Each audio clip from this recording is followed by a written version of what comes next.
The sound reached him first, so faint that even his acute wolf hearing nearly missed it, a high-pitched mewling, barely audible above the whisper of wind through pine needles. Phantom froze, his nostrils flaring as he tested the air. There was blood, but not fresh kill blood. It carried the scent of death already past, mingled with something else, the distinctive musk of bobcat.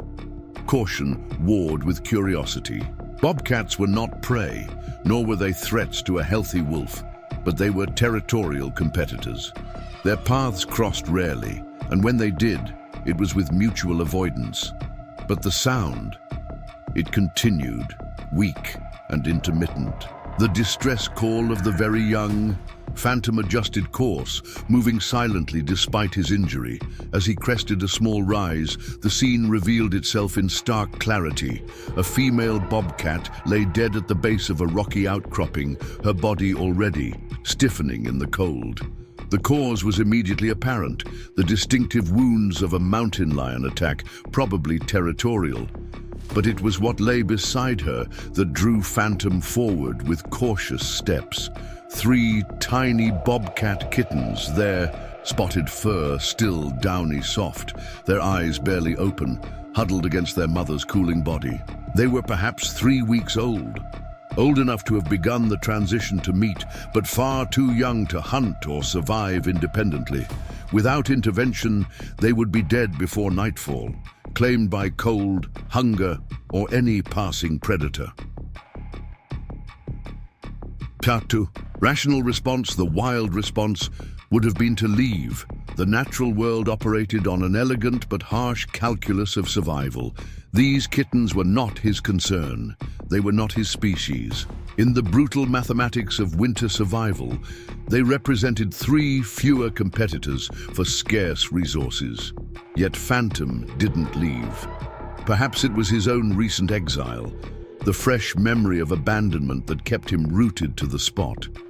Perhaps it was something deeper, some cross-species recognition of vulnerability that transcended the predator's pragmatic mind.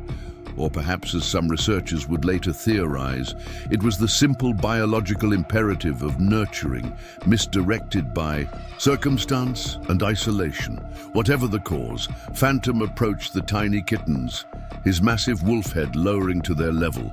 They responded with hisses of instinctive fear, tiny, needle-sharp claws extending in a defense mechanism that was as futile as it was courageous. The smallest, a female with unusually dark markings on her face, batted at his nose with surprising ferocity, drawing a thin line of blood. Phantom didn't retaliate. Instead, he did something remarkable. He lay down beside them, his body creating a windbreak against the increasing snowfall. For hours, as the short winter day faded toward dusk, he maintained his vigil. When darkness fell and the temperature plummeted further, he made his decision, one by one.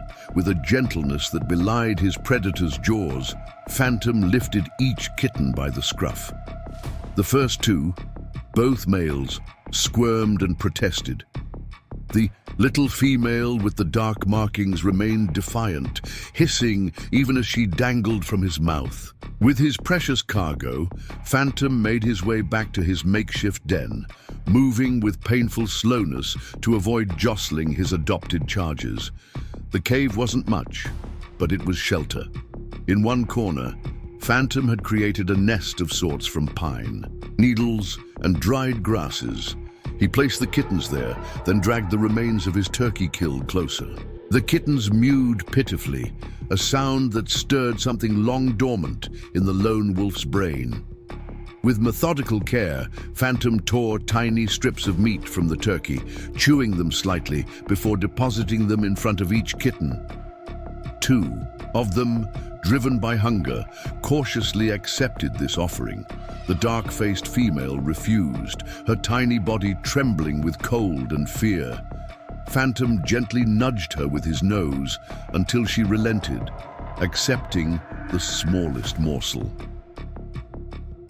As night deepened and the snowfall intensified into a true Wyoming blizzard, Phantom curled his body around the kittens, sharing his warmth in a protective circle. They nestled against his fur, their initial fear gradually giving way to the more immediate need for warmth and comfort. In that moment, something fundamental shifted.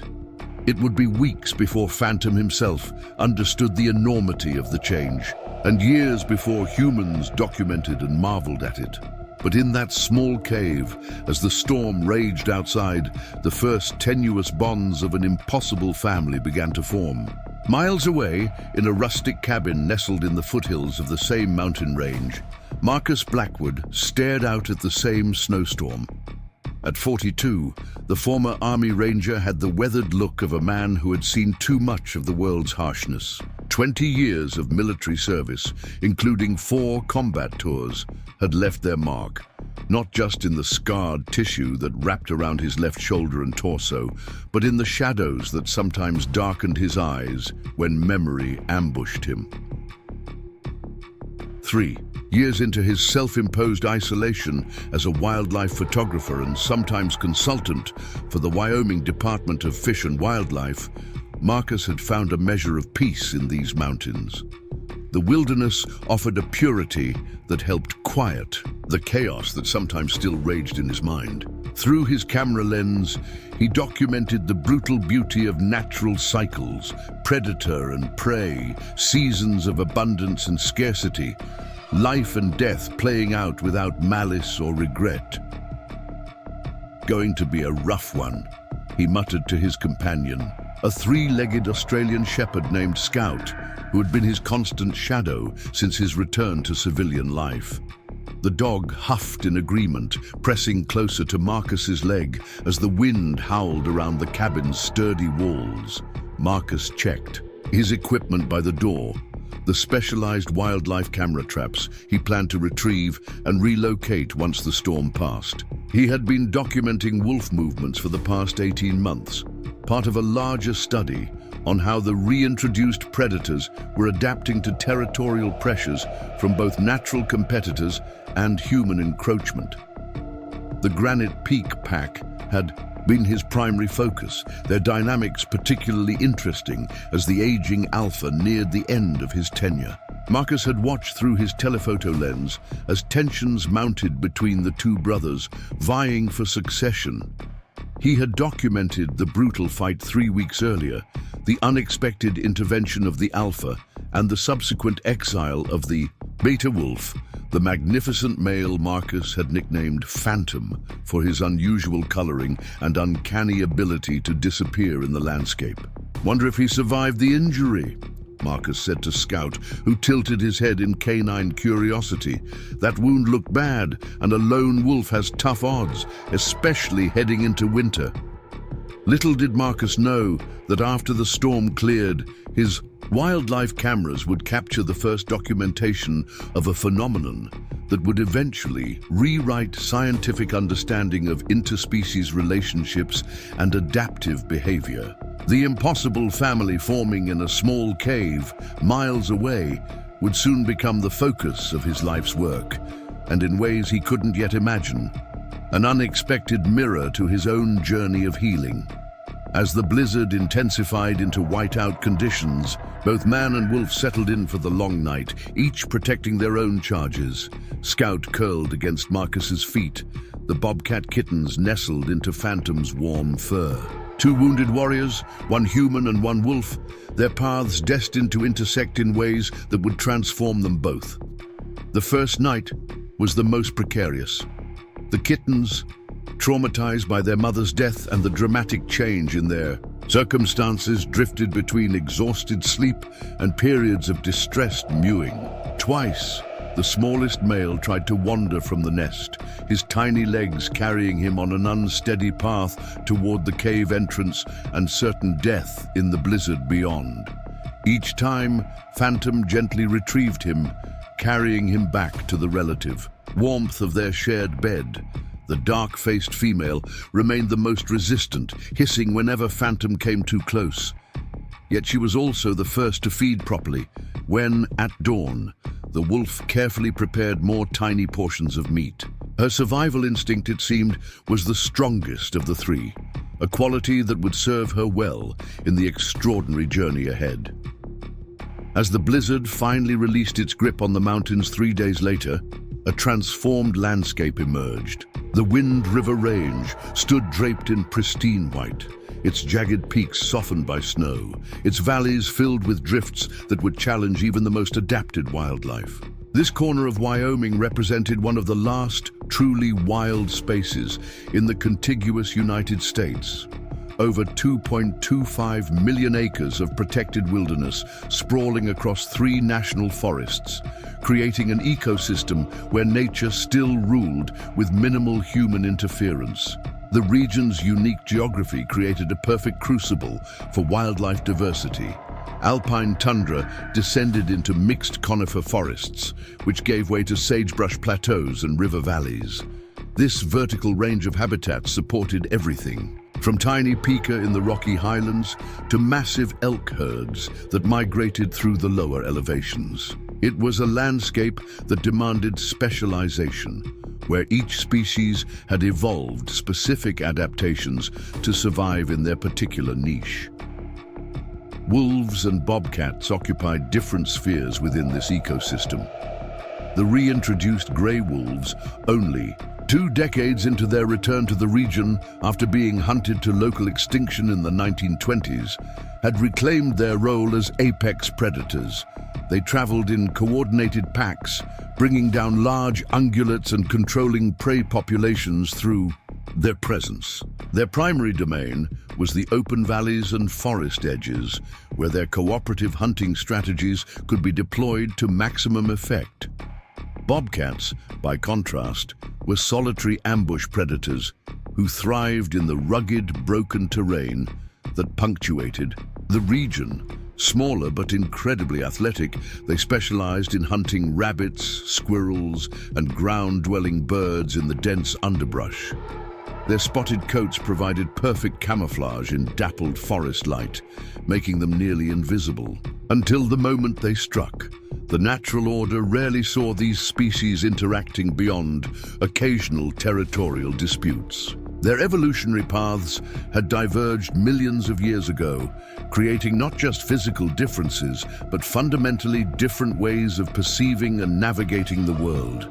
Canids relied heavily on scent and social coordination, while felids emphasized vision, stealth, and independent hunting skills.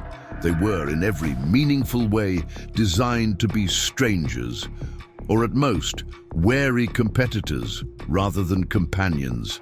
It was this natural separation that made the events unfolding in Phantom's small cave so unprecedented. As the storm cleared and weak winter sunlight filtered through the entrance, the wolf and kittens arrangement had evolved from an emergency response into something more structured. Phantom had established a routine, venturing out briefly to relieve himself and check the immediate surroundings before returning to his charges. The limited food supply was becoming a critical concern.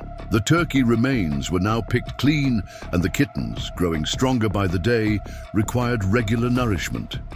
Their tiny bodies needed protein to develop, particularly in the energy-demanding cold of winter. For Phantom, already compromised by his injury, the challenge of providing for 3 additional mouths threatened to become insurmountable. Necessity drove innovation. On the 4th morning, Phantom made a decision. After ensuring the kittens were settled in the warmest corner of the cave, he ventured farther than he had since finding them. His injured leg still hindered his movement, but determination compensated for physical limitation as he made his way down the snow-covered slope toward the valley below. The Wind River Valley in winter was a challenging hunting ground, even for a wolf in peak condition. The deep snow hampered movement, and most prey species had either migrated to lower elevations or adapted strategies to conserve energy during the harshest months. But Phantom had one advantage. Desperation sharpens focus. Near a half-frozen stream where a break in the ice still allowed access to water, Phantom detected movement. A mule deer doe, thin from the early winter conditions but still healthy, had ventured from the protection of her herd to drink. Under normal circumstances, a lone wolf would rarely attempt to take down a healthy deer. The risk of injury was too high, the odds of success too low. Pack hunting equalized those odds through coordination and numbers, but these were not normal circumstances. Phantom had 3 dependent kittens whose survival now intertwined with his own. The usual calculus no longer applied. With his injury preventing the traditional chase strategy, Phantom employed patience instead. He settled into the snow behind a fallen log, becoming nearly invisible as his gray coat blended with the shadows and stone. For over an hour he remained, motionless as the doe drank, then browsed cautiously on exposed vegetation near the water's edge. She moved incrementally closer to his position, unaware of the predator whose breathing had slowed to near imperceptibility. When she passed within 10 feet of his hiding place, Phantom exploded into action. His first leap was hampered by his bad leg, but his jaws found purchase on the doe's throat before she could react. The struggle was brief but violent. Without packmates to hamper the deer's escape, Phantom had to apply maximum force immediately. The risk he took was calculated. A failed attack would likely mean death for himself and the kittens, either from the deer's defensive kicks or from the energy expended in a chase his body could no longer sustain. When the deer finally collapsed, Phantom stood over her body, sides heaving from exertion. The successful hunt was both triumph and problem. A full deer represented more meat than he could possibly transport back to the cave in one trip, and leaving it would invite scavengers, potentially dangerous competitors like mountain lions or other wolves. Once again, necessity mothered adaptation. Phantom began with the liver and heart, nutrient-dense organs that would provide maximum benefit to the growing kittens. He consumed a portion himself, then, carrying as much as his mouth could hold, began the laborious journey back to the cave. The trip that would normally take less than an hour stretched to nearly 3 as he navigated the deep snow with his burden and injured limb. At the cave, he found the kittens alert and vocal, their hunger having overcome their residual wariness. The dark-faced female, whom he had mentally designated as the leader of the tiny trio, approached him directly as he deposited the meat on the cave floor. With careful delicacy, Phantom prepared their portions, tearing the rich organ meat into manageable pieces. For the first time, all 3 kittens ate with enthusiasm, their tiny bodies desperately needing the nutrition after days of inadequate feeding. The smallest male, always the most fragile of the 3, showed particular improvement, his movements becoming more coordinated after consuming the iron-rich liver. Phantom allowed himself only a brief rest before setting out again. 6 more exhausting trips between kill site and cave followed as he transported portions of the deer's meat to a storage cache near the den. By nightfall, he had salvaged nearly half the usable meat, enough to sustain them for perhaps 2 weeks if carefully rationed. The remainder he surrendered to the wilderness, where ravens had already discovered the bounty and announced it to all other scavengers with their raucous calls. That night, after feeding the kittens again, Phantom collapsed into an exhausted sleep. For the first time, the dark-faced female kitten voluntarily curled against his side, her tiny body seeking his warmth without the usual hissing protest. It was a small gesture, but significant, the first indication that the forced arrangement was evolving into something mutual. Miles away, Marcus Blackwood struggled through the same deep snow, making his way along a familiar route to check his network of wildlife cameras. The storm had delayed his regular maintenance schedule, and he was concerned about battery life in the sub-freezing temperatures. Scout bounded alongside him, the 3-legged dog somehow managing to navigate the snow with remarkable efficiency. "Slow. Down, you show-off," Marcus called as Scout disappeared over a rise. only to reappear moments later with an expectant look that clearly communicated, "Hurry up! There's so much to see!" Marcus smiled despite the physical exertion. Scout's enthusiasm for life remained undimmed by his missing limb, a daily reminder of resilience that had helped pull Marcus through his darkest days after returning from Afghanistan. The dog had been a rescue, found among the ruins of an abandoned compound with his front leg mangled by shrapnel, collateral damage in a war he couldn't possibly understand. The military veterinarian had recommended euthanasia, but Marcus had recognized something in the wounded animal's eyes, a determination that mirrored his own. "You and me, buddy," Marcus murmured as he crested the hill, "both too stubborn to quit." The first camera station appeared undisturbed, the equipment protected from the snow by its weatherproof housing. Marcus downloaded the data to his tablet, then swapped the battery pack for a fresh one. The second and third stations yielded similar results. Some good footage of deer movements, a brief appearance by a fox, but nothing extraordinary. It was the fourth camera, positioned near a natural corridor between two valleys, that captured Marcus's full attention. As he scrolled through the images, he froze on a frame that showed a familiar figure, Phantom, the exiled wolf, moving with obvious difficulty through deep snow. What caught Marcus's breath wasn't the wolf's appearance, but what he was carrying. Clearly visible in his jaws was a dark, bloody mass that appeared to be organ meat. "He made a kill," Marcus murmured, impressed. A lone, injured wolf successfully hunting was noteworthy in itself. The timestamp showed the image was captured just yesterday. Several more shots showed the wolf making repeated trips past the camera over the course of the day, each time carrying portions of meat. This behavior was unusual.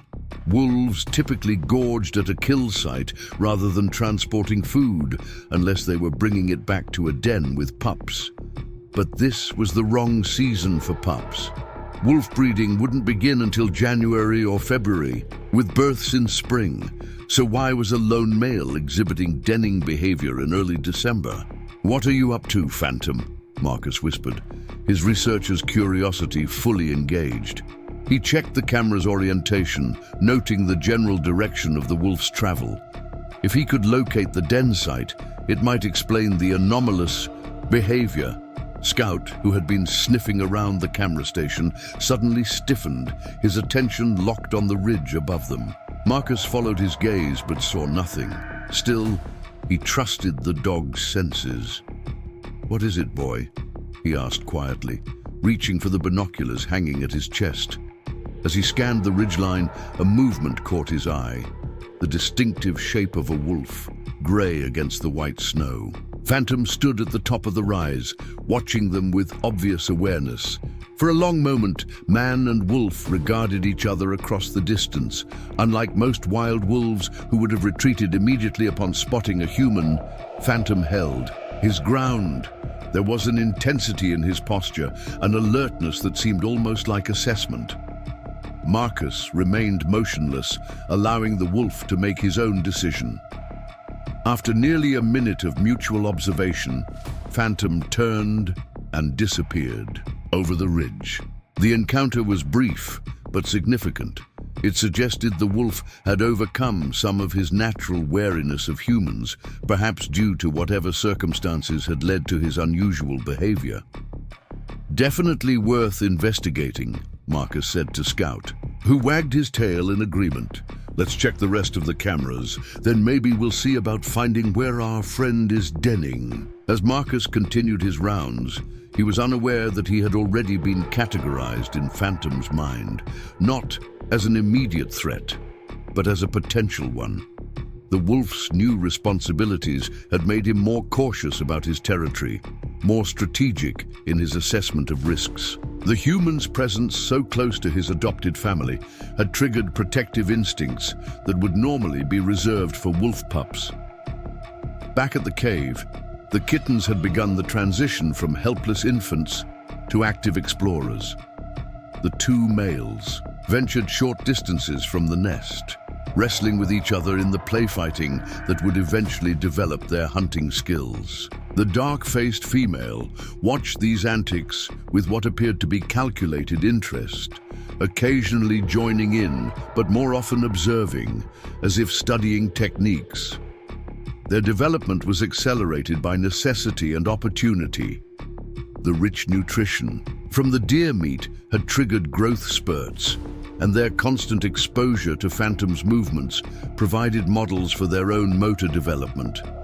Already the dark-faced female had begun attempting to imitate the wolf's distinctive silent stalking approach, her tiny body mimicking his movement patterns with surprising accuracy. Phantom had not always been a loner. Born 5 years earlier into the then-nascent Granite Peak pack, he had entered the world as one of 6 pups in the first litter of the newly established alpha pair. His mother, a black wolf with unusual copper eyes, had been one of the original reintroduced wolves, fitted with a tracking collar and released as part of Wyoming's controversial predator restoration program. His father, a massive gray male who had migrated naturally from Yellowstone, had established territory in the Wind River Range after separating from his birth pack. Their union had created a genetically robust litter that thrived despite the challenges. Facing a new pack in unfamiliar territory, of the 6 pups, Phantom had stood out from the beginning, not as the largest or most aggressive, but as the most observant. While his siblings engaged in typical rough-and-tumble play, Phantom often paused to watch, to assess, to learn. This quality had sometimes been mistaken for timidity by human researchers observing from a distance, but the pack recognized it for what it was: intelligence. By his 2nd year, Phantom had grown into his full size, 110 pounds of lean muscle. With the characteristic grey coat of his father, but with a distinctive silver ruff that gave him a ghostly appearance in certain lights. It was this feature, combined with his unusual hunting strategy of seeming to materialize out of nowhere, that had earned him his nickname from the researchers tracking the pack's development. His rise to beta status came naturally. Rather than challenging older pack members directly, Phantom had made himself indispensable to the hunt. His ability to anticipate prey movements, to position himself for maximum hunting efficiency, had gradually elevated his standing. When the previous beta was killed in a territorial dispute with a neighboring pack, Phantom stepped into the role. Without conflict, for 3 years, he had served as his father's lieutenant, enforcing pack discipline, coordinating hunts, and helping to raise successive litters of pups. He had been content in this role, seemingly without the driving ambition that eventually consumed many beta wolves. The pack prospered under this arrangement, expanding to 14 members and controlling prime territory that spanned the northern section of the Wind River Range. The arrival of Torrent had changed everything. Born 2 years after Phantom 2, a different mother, the pack's new alpha female after the first succumbed to an infection, Torrent grew quickly into a powerfully built wolf with distinctive dark markings and an aggressive temperament. Where Phantom calculated, Torrent charged forward. Where Phantom used strategy, Torrent relied on brute strength. Their approaches to life within the pack could not have been more different, yet each was effective in its own way. As the aging alpha began to slow, the natural order dictated that succession would eventually become an issue. In most cases, the beta would assume leadership when the alpha grew too weak to maintain dominance. But wolf packs, like all complex social groups, rarely followed textbook transitions. The challenge, when it came, was unexpected only in its timing. During an elk hunt in late October, the alpha had faltered, missing a lunge that would have secured the kill. Phantom, following the established pattern, had adjusted his approach to compensate, bringing down the elk with a throat hold. It should have been a successful hunt, reinforcing the pack's hierarchy. Instead, as the pack gathered around the kill, Torrent had shouldered past the aging alpha to claim the prime feeding position, a clear act of dominance challenge. Protocol, demanded that Phantom, as Beta, defend the established order. The fight that followed was swift and violent, with Phantom initially gaining the upper hand through superior technique and experience. What no one, least of all Phantom, anticipated was the Alpha's intervention. Rather than remaining neutral or supporting his longtime lieutenant, the old wolf had joined forces with Torrent, turning a one-on-one dominance bout into an unwinnable 2-against-1 battle. Whether motivated by genetic preference for his younger son, or by some calculation about the pack's future strength, the Alpha's choice was decisive. Phantom, bleeding from multiple wounds and facing certain defeat, had done the unthinkable. He'd fled rather than submitting. In wolf society, this response violated all established norms. A defeated challenger was expected to offer submission, accept a lower rank, and remain with the pack. By running, Phantom had effectively exiled himself, becoming a lone wolf in a landscape where solitary existence was a path fraught with hardship and unlikely survival. Those first weeks of exile had been a brutal adjustment. Hunting alone required completely different strategies than pack coordination. His injury further complicated matters, limiting his speed and endurance. He'd lost nearly 20 pounds, his once thick coat becoming dull with the stress of isolation and inadequate nutrition. And then, just as he'd begun to adapt to his solitary existence, he'd encountered the orphaned Bobcat Kittens. Now, 6 weeks into this improbable arrangement, Phantom's existence had transformed yet again. The desperate survival mode of early winter had evolved into a more stable routine. The makeshift den had been improved with additional bedding material, dried grasses, pine needles, and even shed fur that Phantom gathered during his daily patrols. The kittens, now nearly 9 weeks old, had developed distinct personalities. The larger male, whom Phantom's mind registered as Bold One, was the most physically adventurous, often exploring to the very limits of the territory Phantom defined as safe. The smaller male, Quiet One, remained more reserved, staying closer to the den and developing a particular interest in the smaller prey, items Phantom sometimes brought back, mice and voles that he could practice pouncing upon. But it was the female, Shadowface, who showed the most remarkable development. Her initial hostility had transformed into an intense attentiveness. She studied Phantom's every movement, from his hunting returns to his grooming behaviors, with a focus that seemed almost calculating. She had begun to mimic his patrol patterns, on a smaller scale, circling the den area with her nose to the ground, processing scent information in a manner more typical of canids than felids. Most remarkable was her vocalization.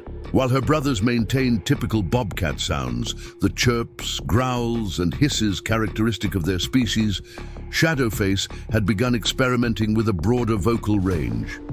She couldn't replicate Phantom's occasional howls, but she had developed a unique vocalization that seemed to fall somewhere between a bobcat's call and a wolf's short bark.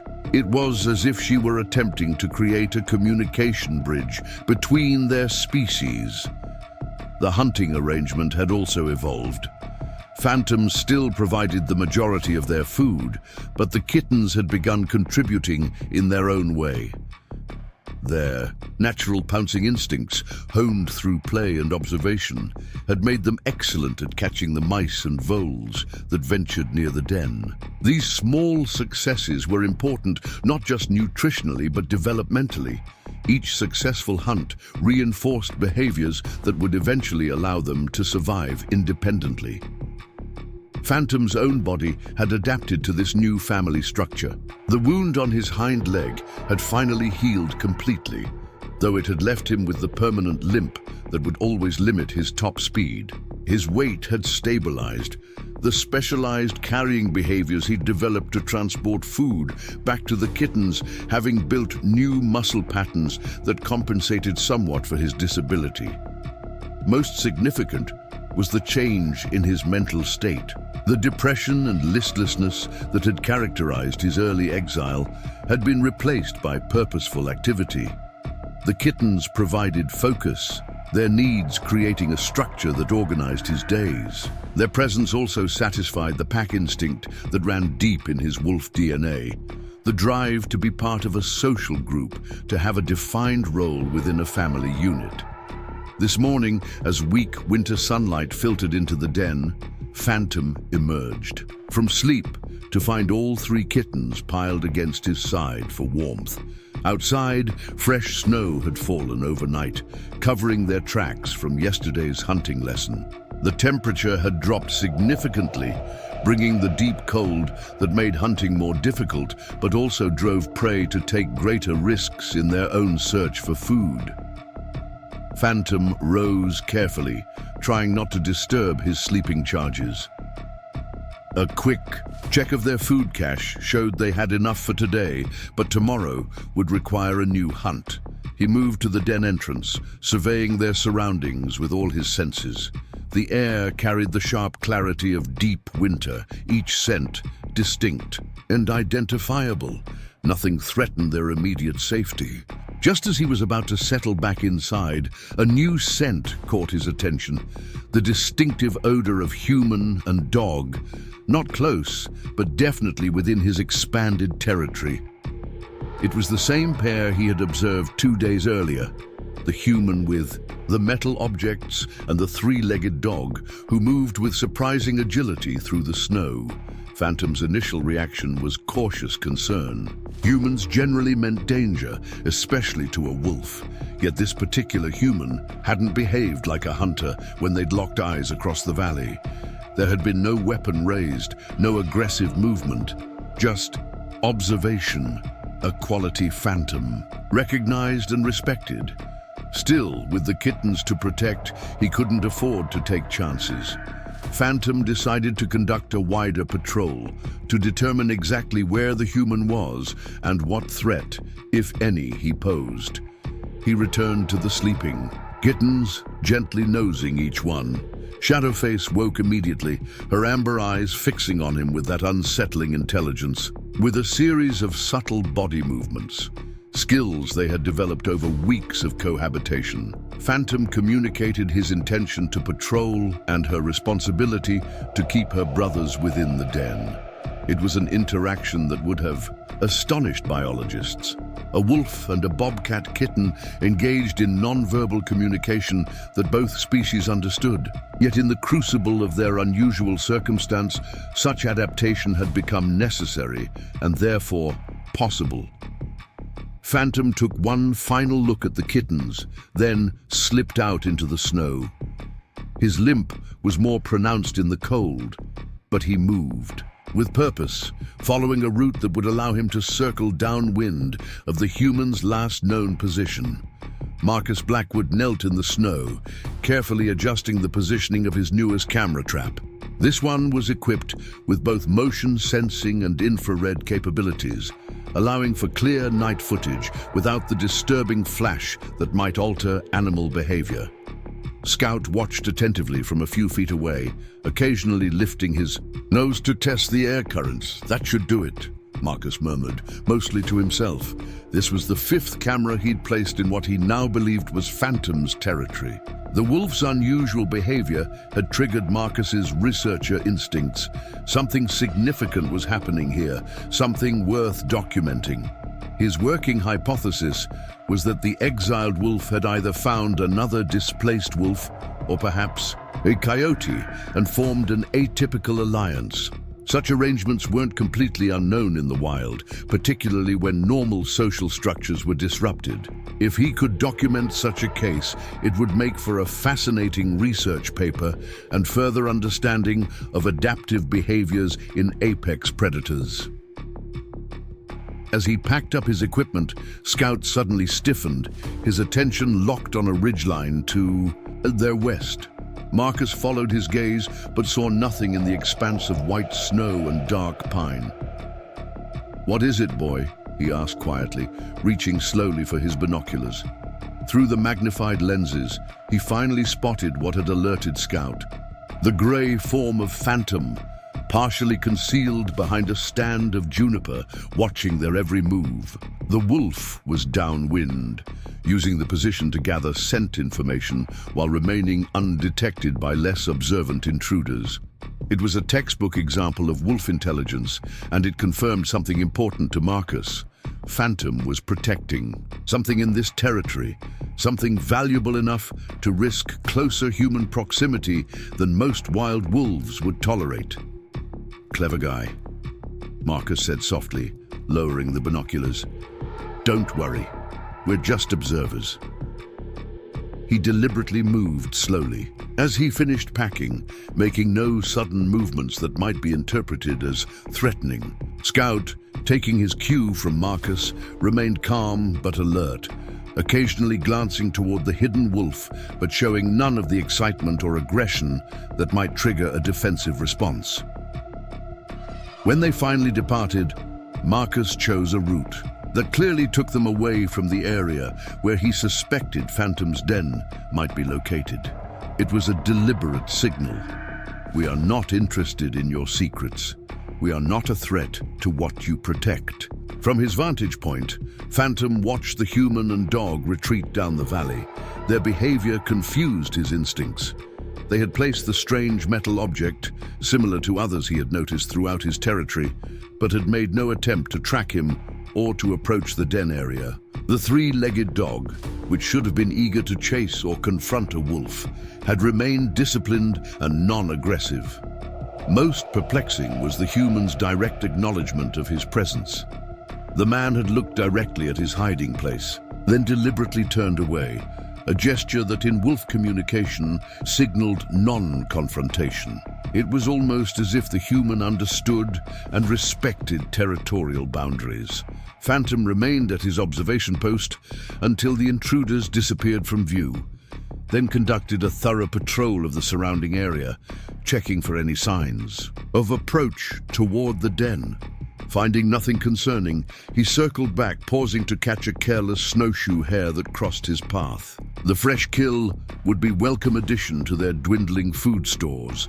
When he returned to the den, he found all three kittens alert and waiting near the entrance, though still within the safety boundary he had established. Shadowface chirped, a greeting, moving forward to inspect the hare he carried. Her brothers tumbled over each other in excitement at the prospect of fresh meat. The domestic scene that followed would have astounded any wildlife biologist. A wolf, carefully preparing appropriate portions for Bobcat Kittens, who waited with surprising patience for their share. They ate together, the unusual family sharing sustenance in a sheltered cave, while outside, the implacable winter of the Wind River Range continued its frozen reign. Later, as darkness fell and the temperature plummeted further, Phantom led the kittens through one of the training exercises that had become part of their routine. Using a mouse he had caught earlier and kept for this purpose, he demonstrated the silent stalk, the patient pause, and the precise pounce that characterized efficient hunting. Each kitten practiced in turn, with Shadowface showing particular aptitude for the techniques. It was an education unlike anything that would occur in nature. Bobcat Kittens learning modified wolf hunting techniques that incorporated elements of both species' approaches. The hybridized method they were developing suited their unique situation, allowing for coordinated hunting that played to both wolf endurance and feline agility. The first true challenge to their unusual arrangement came not from predators or weather, but from within. As January gripped the mountains with record-breaking cold, the Bobcat Kittens reached 12 weeks of age, a critical developmental milestone. In normal circumstances, this would be the time when their mother would begin transitioning them from the den to a wider exploration of their territory, gradually introducing the skills needed for independent survival. Nature's programming ran deep. Despite their unconventional upbringing, the biological imperatives coded into their DNA began to assert themselves. Bold One grew increasingly restless, pacing the den entrance and making short, unauthorized explorations when Phantom was hunting. Quiet One developed an intense focus on honing his pouncing skills, practicing for hours on anything that moved, shadows, blowing leaves, occasionally his siblings' tails. Shadowface became more vocal, experimenting with a wider range of sounds that seemed to express her growing frustration with confinement. For Phantom, who had never raised young of any species, these behavioral changes were concerning. His instinct was to maintain the safety of the den, to protect through restriction. Wolf pups typically remained under close supervision for many months, their integration into wider pack activities carefully managed by multiple adult wolves. But these weren't wolf pups, and Phantom wasn't a pack. The methods that would have been natural to him didn't align with the developmental needs of growing bobcat kittens. The tension came to a head on a clear, brutally cold morning in mid-January. Phantom had returned from his dawn patrol to find the den empty. All 3 kittens had disappeared. Panic, a rare emotion for the disciplined wolf, surged through him. He cast about frantically, trying to pick up their scent trail in the frozen air. He found it leading away from the den, up the rocky slope that formed the eastern boundary of their territory. The tracks told a clear story. Bold One had led the way, with Shadowface and Quiet One following. Their path showed no signs of distress or pursuit. This had been a deliberate expedition. Phantom followed their trail at a rapid pace, his injury forgotten in his urgency. The kitten's prints led higher up the mountain into a boulder field that would normally be avoided by wolves, but provided excellent terrain for agile bobcats. Here, the trail became more difficult to follow as the rocky ground held less scent and fewer visible tracks.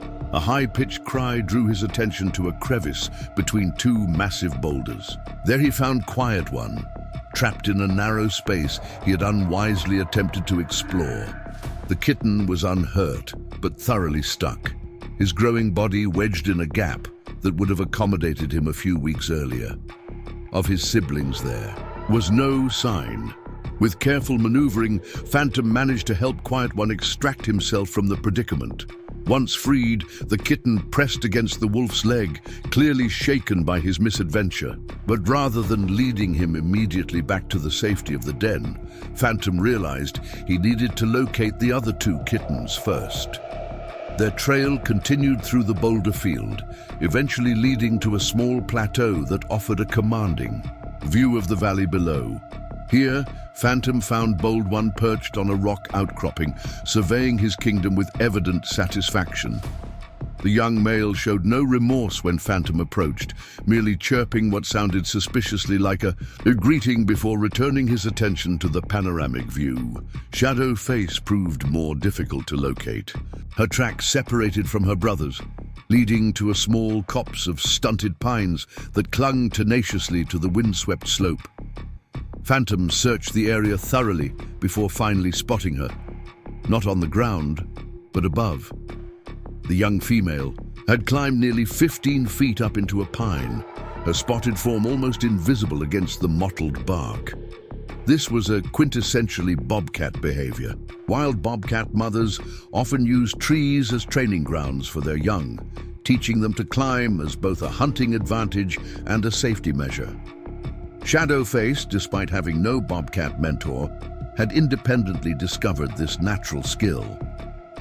She descended with surprising grace when Phantom vocalized his displeasure, landing lightly beside him with what could only be described as an expression of accomplishment. Standing on that wind-swept plateau with all 3 kittens finally accounted for, Phantom faced a pivotal realization. Their growing bodies and developing instincts couldn't be contained within the safe confines of the den indefinitely. To truly prepare them for eventual independence, an inevitability he understood on some instinctual level, he would need to adapt his approach from protection to education.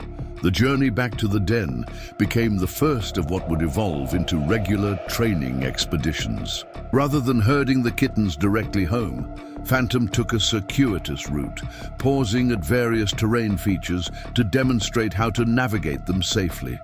He showed them how to test ice over streams before crossing, how to use wind direction, to detect potential threats, how to identify the subtle signs of prey moving beneath snow. For their part, the kittens revealed skills Phantom lacked. Shadowface's climbing ability being the most dramatic example. Bold One demonstrated a remarkable talent for squeezing through tiny spaces, accessing areas that would be impossible for the much larger wolf to reach. Even Quiet One, the most cautious of the three, showed an uncanny knack for stillness. The ability to freeze so completely that prey would wander within inches of his position. This watershed moment transformed their relationship from one of dependent care to something closer to mutual adaptation. Phantom continued to provide protection and guidance, but now recognized the unique abilities the growing kittens brought.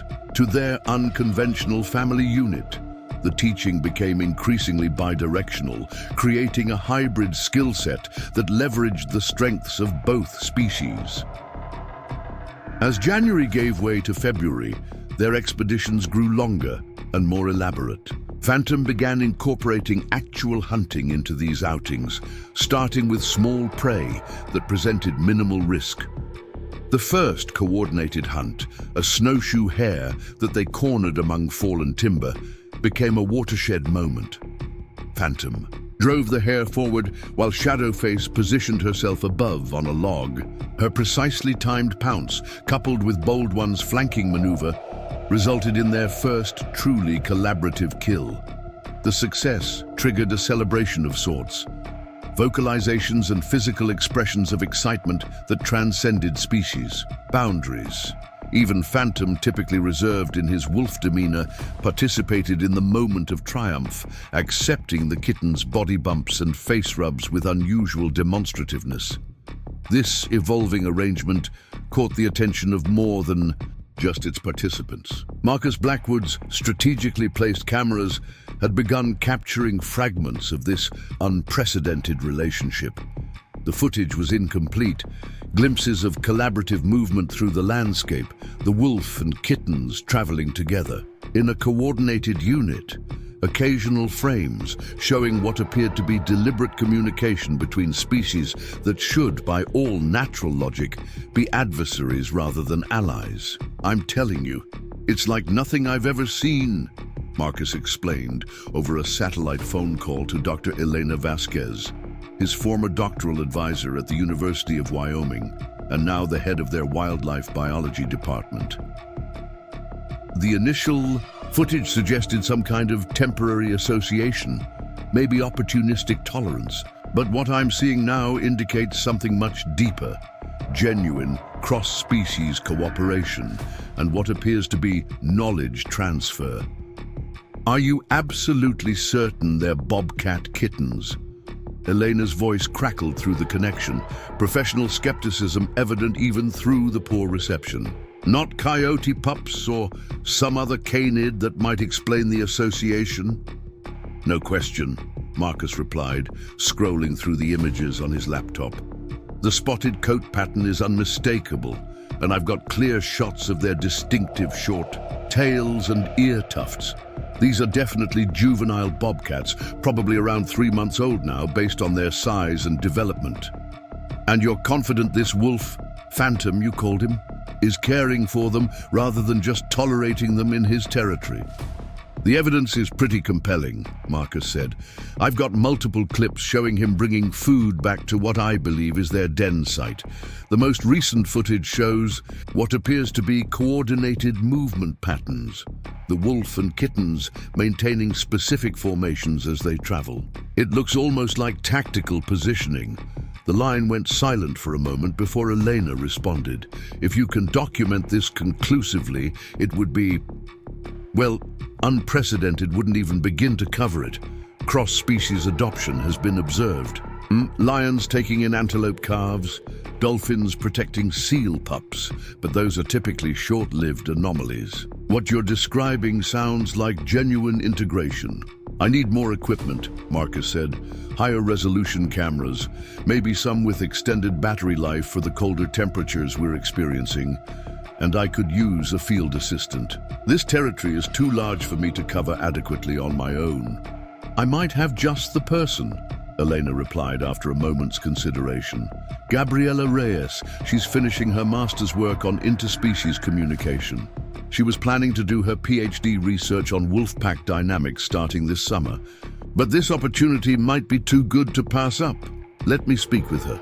I appreciate it, Marcus said, glancing out his cabin window at the snow-covered landscape. Whatever we do, we need to move carefully. This situation is so unusual that any disruption might alter the behavior we're trying to document. Agreed. No direct intervention, strictly observation protocol, Elena affirmed. I'll expedite the equipment request through our emergency research fund. This definitely qualifies as an exceptional circumstance. As Marcus ended the call, Scout padded over and rested his head on his human's knee, sensing the excitement in his voice. Marcus scratched behind the dog's ears absently, his mind racing with the implications of what he was witnessing.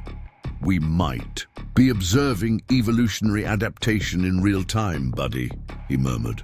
The question is this just an extraordinary anomaly, or does it represent something more significant about how species can adapt to unusual circumstances? Scout offered no opinion on this scientific question, merely pressing closer for more. Ear scratches. Unaware of the human interest in their arrangement, Phantom and his adopted family continued their daily routine. February brought milder temperatures but deeper snow as winter storms dumped nearly 3 feet of fresh powder across the Wind River Range. These conditions created new challenges for hunting, but also new opportunities. The deep snow hampered the movement of larger prey animals like deer, making them more vulnerable to predators who could move efficiently across the surface. Phantom's wolf design, with large paws that functioned like natural snowshoes, gave him an advantage in these conditions. The Bobcat Kittens, still small enough to stay atop the snow's crust without breaking through, could likewise move with relative ease. They developed a hunting strategy that capitalized on these advantages. Phantom would identify and pursue potential prey, deliberately driving deer or elk toward areas where the snow was deepest and movement most difficult. The kittens, having learned to anticipate these maneuvers, would position themselves along likely escape routes. Their role was not to directly attack. They were still too small to bring down large game, but to create confusion and disruption, forcing the prey to expend precious energy in the energy-sapping deep snow. This collaborative approach proved remarkably effective. Their success rate exceeded what either species could typically achieve hunting alone, particularly for a lone wolf with a mobility impairment. The arrangement provided abundant food during the leanest months of the year, allowing all four to maintain good physical condition when many other predators struggled.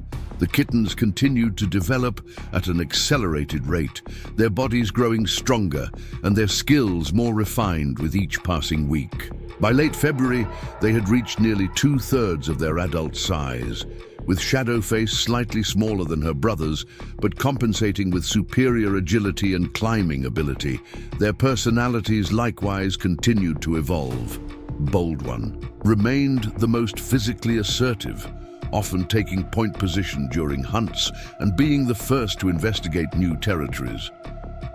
Quiet One had developed into the most patient hunter, capable of remaining perfectly still for extraordinary periods while waiting for prey to move into optimal position. Shadowface emerged as the tactical specialist, often appearing to analyze terrain features and prey movement patterns before initiating action. Most remarkable was their communication system, a hybrid language of wolf and bobcat vocalizations, supplemented by body positioning and tail signals that allowed for sophisticated coordination during hunts. This communication extended beyond mere hunting to encompass territory defense, response to environmental threats like avalanches or falling trees, and social bonding. The latter aspect, the social dimension of their relationship, had also deepened.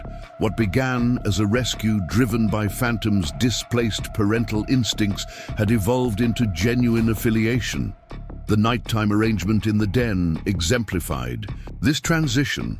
Rather than the kittens merely seeking warmth from Phantom's larger body, they now engaged in mutual grooming behaviors before sleep, taking turns cleaning hard-to-reach areas of each other's fur despite the differences in their cleaning techniques. They had created, in essence, a new kind of family unit, one that borrowed elements from both wolfpack structure and bobcat maternal training, but transcended both to create something uniquely adapted to their circumstances.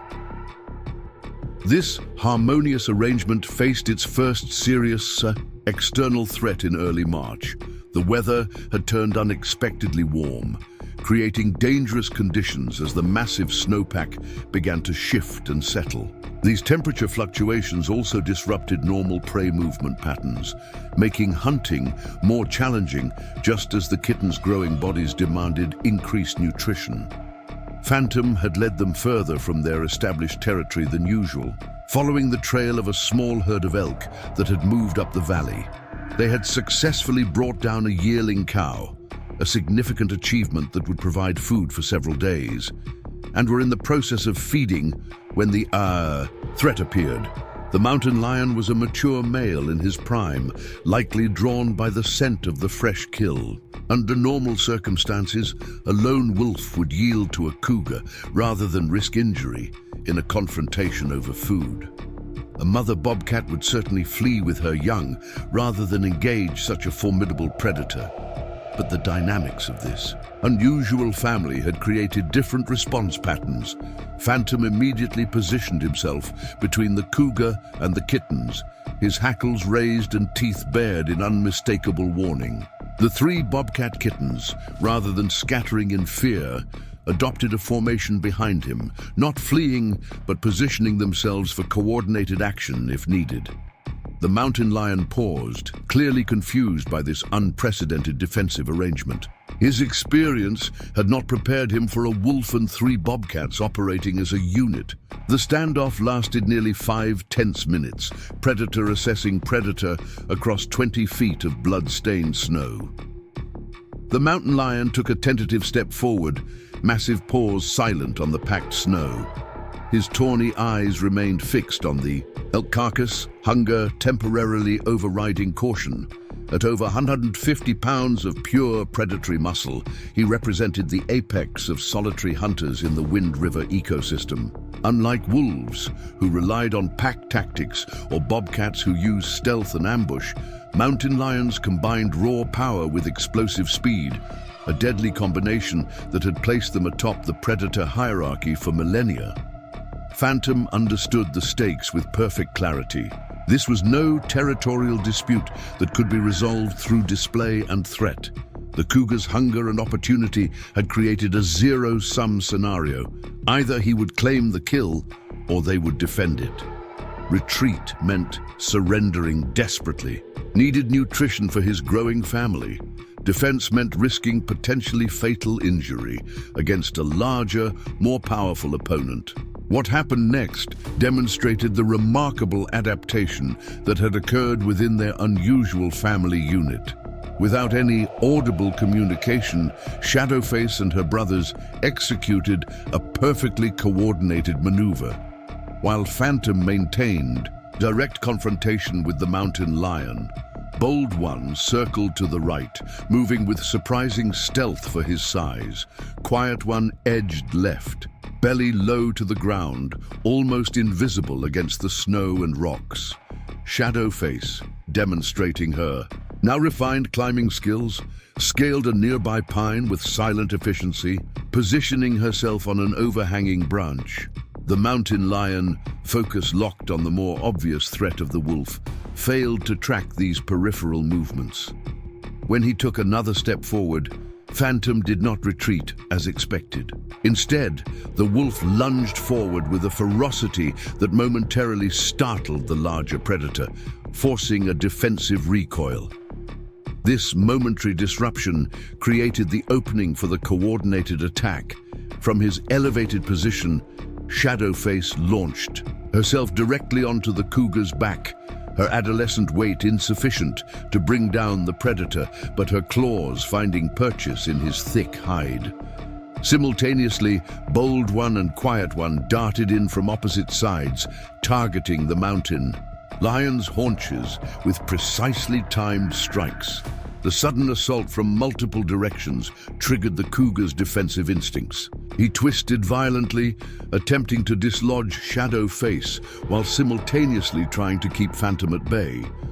For a crucial moment, the mountain lion found himself in the one position no predator can afford, caught between competing response imperatives, unable to address all threats simultaneously.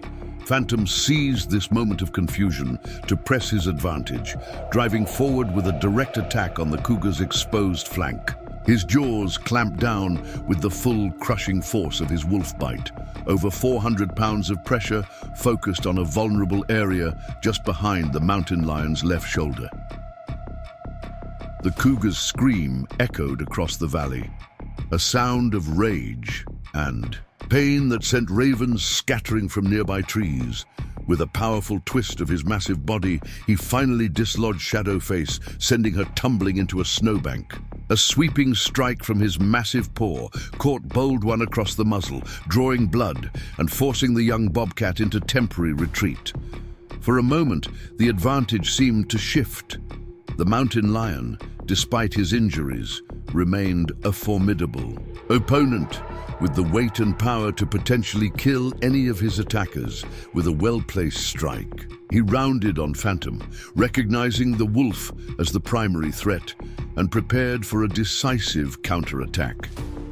What he failed to calculate was the depth of connection between the wolf and the Bobcat Kittens. As the mountain lion gathered himself to launch at Phantom Quiet One, who had maintained his position of concealment throughout the initial exchange, executed a perfectly timed strike at the cougar's rear leg, his adolescent fangs finding the sensitive tendon above the hock. Shadowface, recovering quickly from her fall, darted in to deliver a slashing attack to the cougar's already injured flank. The cumulative effect of these coordinated assaults, none individually sufficient to defeat such a powerful adversary, created a situation the mountain lion could not effectively counter. Surrounded, bleeding from multiple wounds, and unable to focus his superior strength against any single opponent, the cougar made the calculation that predators have made since time immemorial. This meal was not worth the potential cost. Would have occurred had they faced the mountain lion as individuals rather than as a coordinated unit. A lone wolf with Phantom's disability would almost certainly have been killed. Individual bobcat kittens, not yet at full growth, would have been easy prey. Together, they had accomplished what should have been impossible, driving off a prime mountain lion in his own territory. As they licked their wounds and returned to their hard-won kill, something fundamental had shifted in their relationship. What began as, with a final snarl of defiance, the mountain lion broke off the engagement, retreating with powerful bounds that quickly carried him over a nearby ridge and out of sight. The confrontation had lasted less than 2 minutes, but represented a watershed moment for the unusual family, their first successful defense against a superior predator.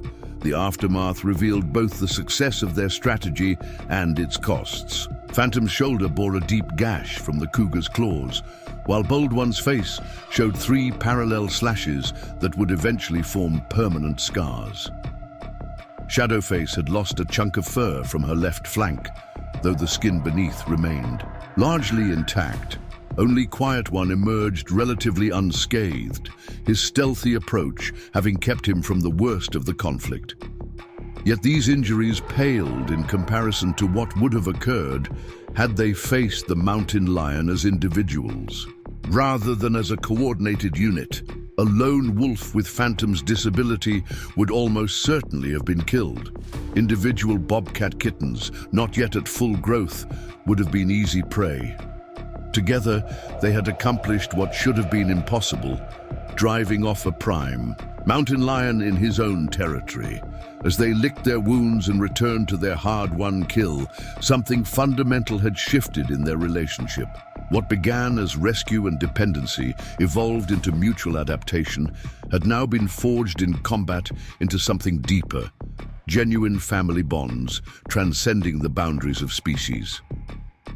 Unbeknownst to them, this entire encounter had been captured by one of Marcus Blackwood's carefully positioned cameras. The high-definition footage, triggered by the mountain lion's initial approach, recorded every moment of the confrontation in stunning clarity. When Marcus retrieved the memory card 2 days later and reviewed the content on his laptop, he sat in stunned silence, replaying the sequence multiple times to ensure he wasn't misinterpreting what he was seeing. "This changes everything," he whispered to Scout, who watched the screen with canine curiosity. "This isn't opportunistic cooperation or temporary association. This is coordinated tactical response requiring profound social bonds and communication." He immediately initiated a satellite call to Dr. Elena Vasquez, transferring the compressed video files as they spoke. The level of coordination is unprecedented. Elena's voice reflected the same academic excitement that Marcus felt. The positioning, the timing, the role specialization, this goes beyond anything documented in cross-species interactions. Each individual is applying their species-specific skills within a unified strategy. The wolf provides direct confrontation, power, while the bobcats apply mobility and multiple-angle attacks. It's as if they've created a new kind of hunting unit that capitalizes on the strengths of both species. "Exactly," Marcus agreed, still reviewing the footage frame by frame. "And look at the aftermath. The way they check each other for injuries, the physical contact that goes beyond functional necessity. There's genuine social bonding happening here. We need to expand the research parameters immediately," Elena decided.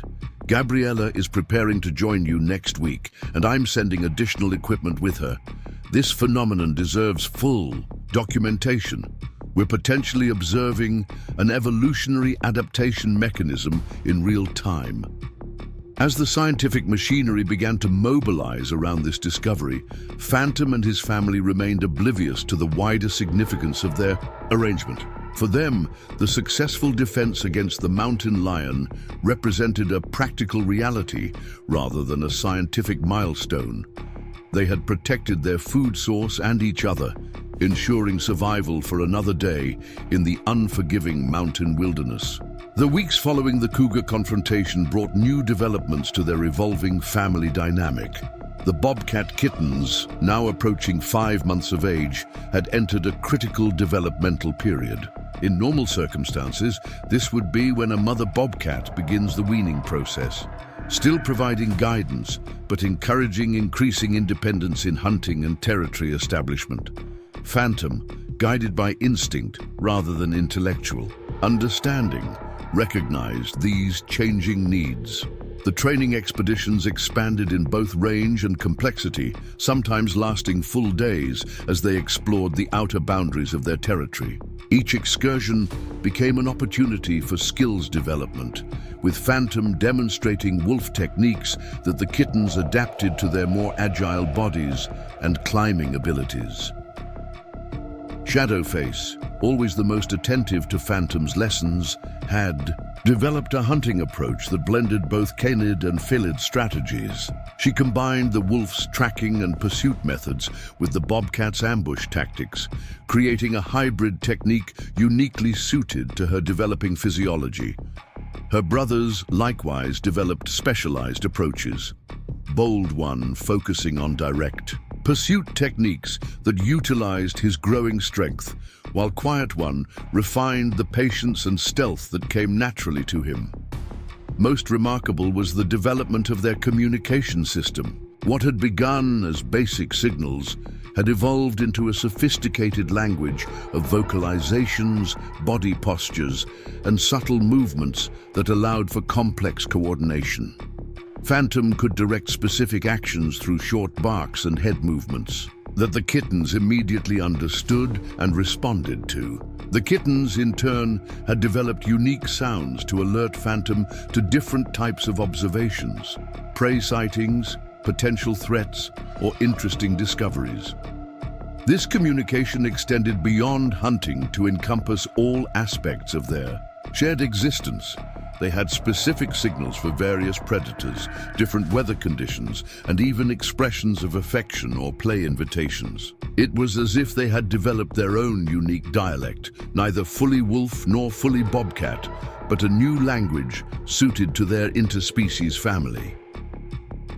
One crisp morning in late March, as the first tentative signs of spring began to appear in the Wind River Range, Phantom led his family on a longer expedition than usual.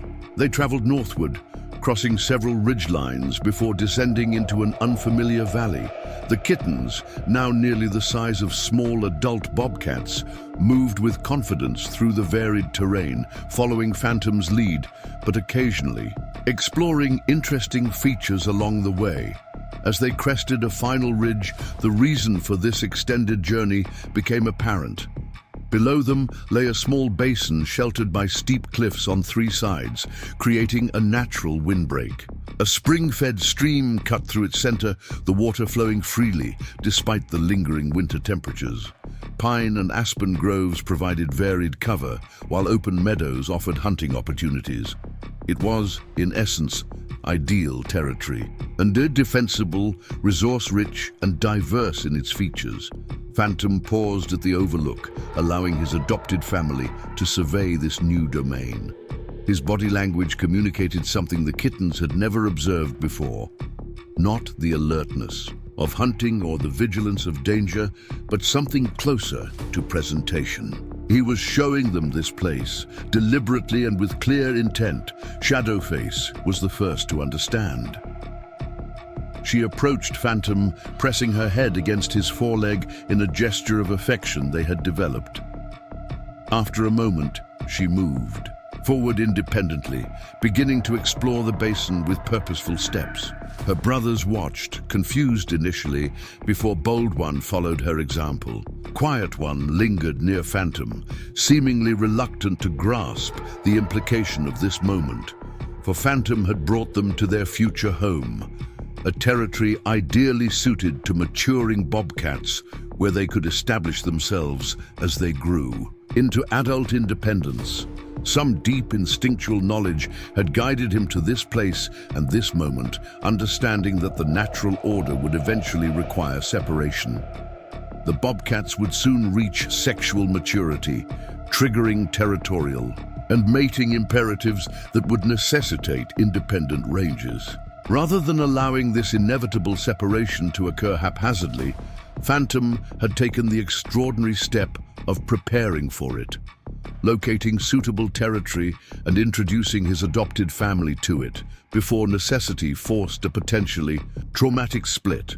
It was an act of foresight that transcended typical animal behavior, demonstrating both emotional intelligence and the capacity for future planning. The day that followed took on the quality of a transition ritual. Together, they explored every aspect of the basin, identifying the best hunting grounds, potential den sites, water sources, and escape routes. Phantom demonstrated territorial marking behaviors at key boundary points, showing the maturing bobcats how to establish and maintain their claim to this new domain. Shadowface absorbed these lessons with her characteristic intensity, already beginning to implement them by marking several prominent features herself. Bold One focused on exploring the hunting possibilities, successfully catching a ground squirrel that had emerged early from hibernation. Quiet One spent much of his time investigating potential den sites, his cautious nature driving him to identify secure shelter options. As dusk approached, they gathered near a small cave in the eastern cliff face, a natural shelter that could serve as their initial den in this new territory. The mood was subdued, the usual playfulness replaced by a collective awareness that something profound was changing in their family dynamic. That night, they slept huddled together as always, but with a new undercurrent of impending transition. Phantom remained awake long after the kittens had fallen asleep, his amber eyes reflecting the moonlight that filtered into the cave. The emotions that moved through him defied simple categorization. Pride in their development, satisfaction in providing for their future, and the bittersweet recognition that successful parenting across any species boundary ultimately leads to separation. The following morning brought the clearest indication yet of the changes underway. As they prepared for the journey back to their original territory, Bold One unexpectedly opted to remain in the new basin. His decision was communicated through clear body language, not confrontational or distressed, but deliberate. He had found a territory that suited his developing needs, and some deep biological imperative had triggered the first step toward independence. Phantom accepted this choice without resistance, approaching his adopted son for a brief moment of physical contact, touching noses in a gesture that somehow conveyed both blessing and farewell. Shadowface and Quiet One. Each took turns in similar exchanges with their brother before reluctantly following Phantom back toward their original territory. The family had taken its first step toward natural evolution, not through complete separation, but through the establishment of connected territories that would allow for continued interaction while respecting growing independence. Bold One would establish his primary range in the new basin, but the ridgelines and valleys connecting back to Phantom's territory would facilitate ongoing contact. This arrangement perfectly balanced the competing imperatives of bobcat maturation. The need for individual territory with the unusual social bonds this particular family had developed. It represented another adaptation, another way in which they had created novel solutions to the unique circumstances of their cross-species family structure. As they crested the ridge that would take them back to familiar ground, Phantom paused for one final look at the basin where Bold One had remained. The young bobcat stood prominently on a sun-warmed boulder, his spotted form silhouetted against the landscape he would now claim as his own. In that moment, despite the physical distance growing between them, the connection remained palpably strong, a bond that had rewritten the rules of what was possible between species traditionally separated by evolutionary history. The return journey to their original territory took on the quality of a quiet procession. Phantom led the way with measured steps, occasionally glancing back to ensure Shadowface and Quiet One followed. The siblings moved with uncharacteristic solemnity, their usual playful explorations absent as they processed the first fragmentation of their family unit. Bold One's decision to remain in the new basin had shifted their dynamic in ways they were still comprehending. April arrived with the tentative warmth of early spring in the high country. Snowmelt accelerated, swelling streams and revealing patches of earth that had been hidden for months. The first green shoots pushed through the softening ground, and wildlife throughout the Wind River Range responded to the changing season. Migratory birds returned to their summer territories, filling the mornings with songs absent since autumn. Hibernating species emerged hungry and active, creating new hunting opportunities, but also new competition. With these seasonal changes came corresponding shifts in the unusual family's behaviors. Phantom began allowing Shadowface and Quiet One greater independence in their daily activities.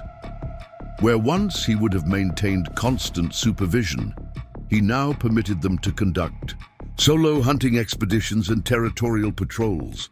This increased autonomy was necessary for their development, but created new challenges in coordination and communication. They adapted by establishing regular rendezvous times and locations. Each morning, they would depart in different directions to hunt or explore, then reconvene at midday near a distinctive lightning-struck pine that stood at the center of their territory. These meetings served multiple purposes: sharing information about prey movements or potential threats, redistributing food if one had been more successful than others, and maintaining the social bonds that had become fundamental to their shared existence. Shadowface typically ranged to the eastern boundaries of their territory, her growing confidence reflected in increasingly ambitious solo hunts. Her technique had evolved into something unique, neither purely wolf nor purely bobcat, but a hybrid approach that utilized her understanding of both species' strategies. She had developed particular skill in using elevation to her advantage, climbing to vantage points where she could observe prey movements, then coordinating with Phantom through their established vocal signals when larger targets were identified. Quiet. One preferred the dense forest of the southern range, where his natural stealth and patience found perfect expression. He had become an exceptional ambush hunter, capable of remaining motionless for hours until prey wandered within striking distance. His smaller size compared to traditional male bobcats was compensated by superior technique, precision strikes to vulnerable areas that minimized struggle and risk of injury. Phantom maintained overall supervision of their expanding territory, his daily circuits addressing both protection and teaching functions. He regularly visited boundary markers, refreshing scent posts and checking for signs of intruding predators. When he detected potential concerns, the tracks of roaming wolves or the scent of another cougar, he would gather his diminishing family for strategic responses, usually involving increased vigilance and temporary concentration of their movements in safer core areas.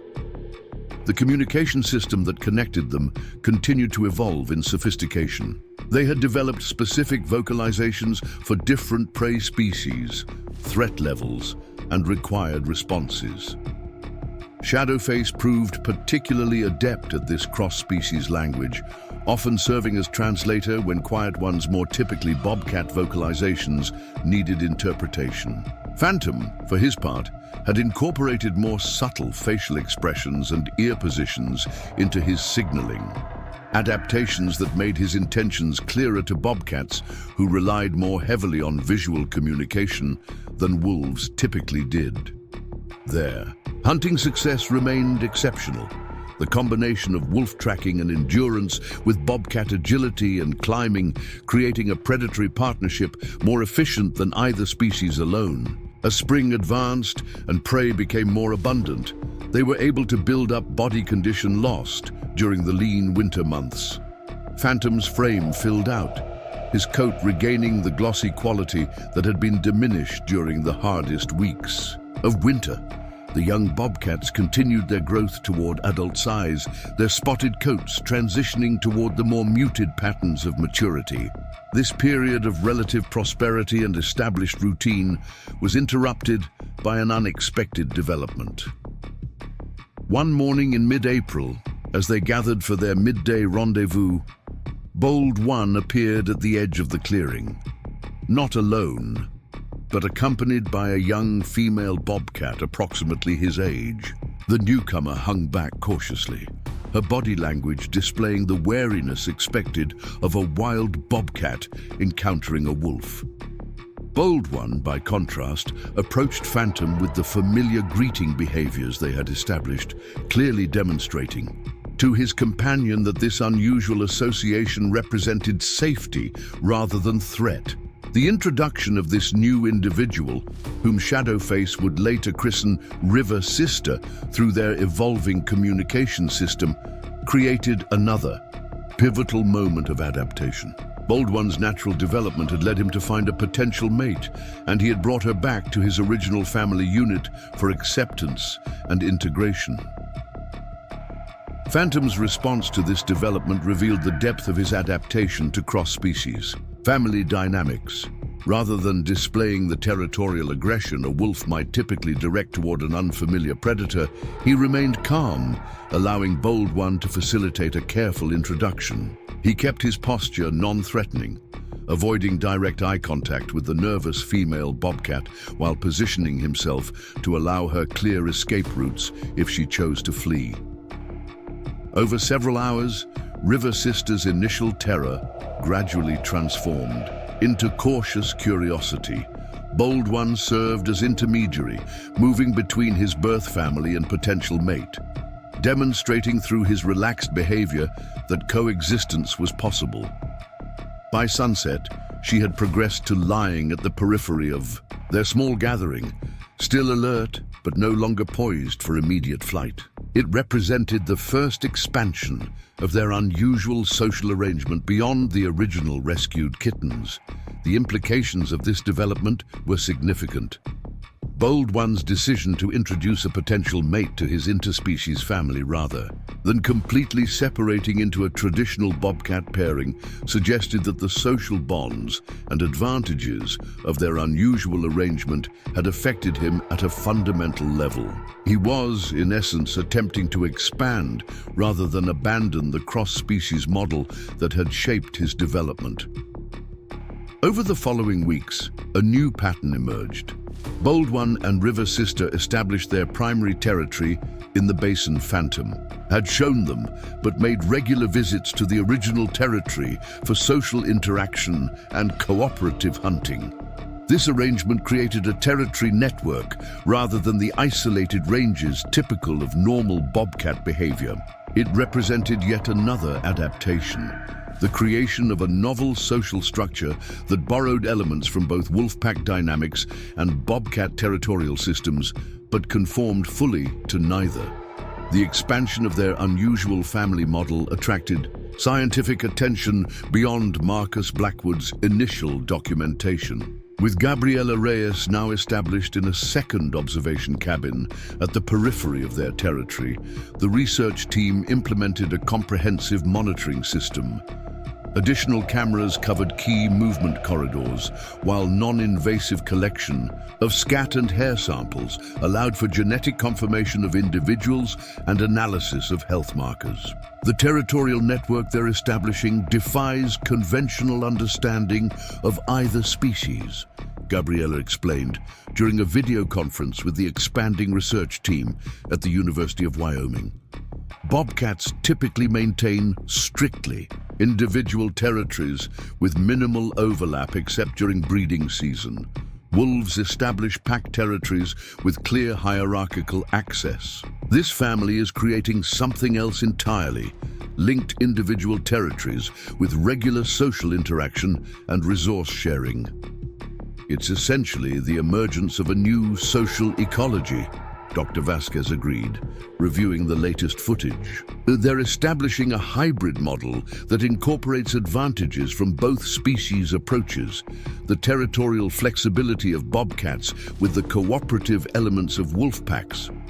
The most fascinating aspect is the knowledge transfer, Marcus added, forwarding a particular video clip showing Shadowface teaching River Sister the specific vocal signals they used for coordination. They're not just tolerating each other's differences, they're actively creating bridges between their natural communication systems. It suggests cognitive flexibility far beyond what we typically attribute to either species.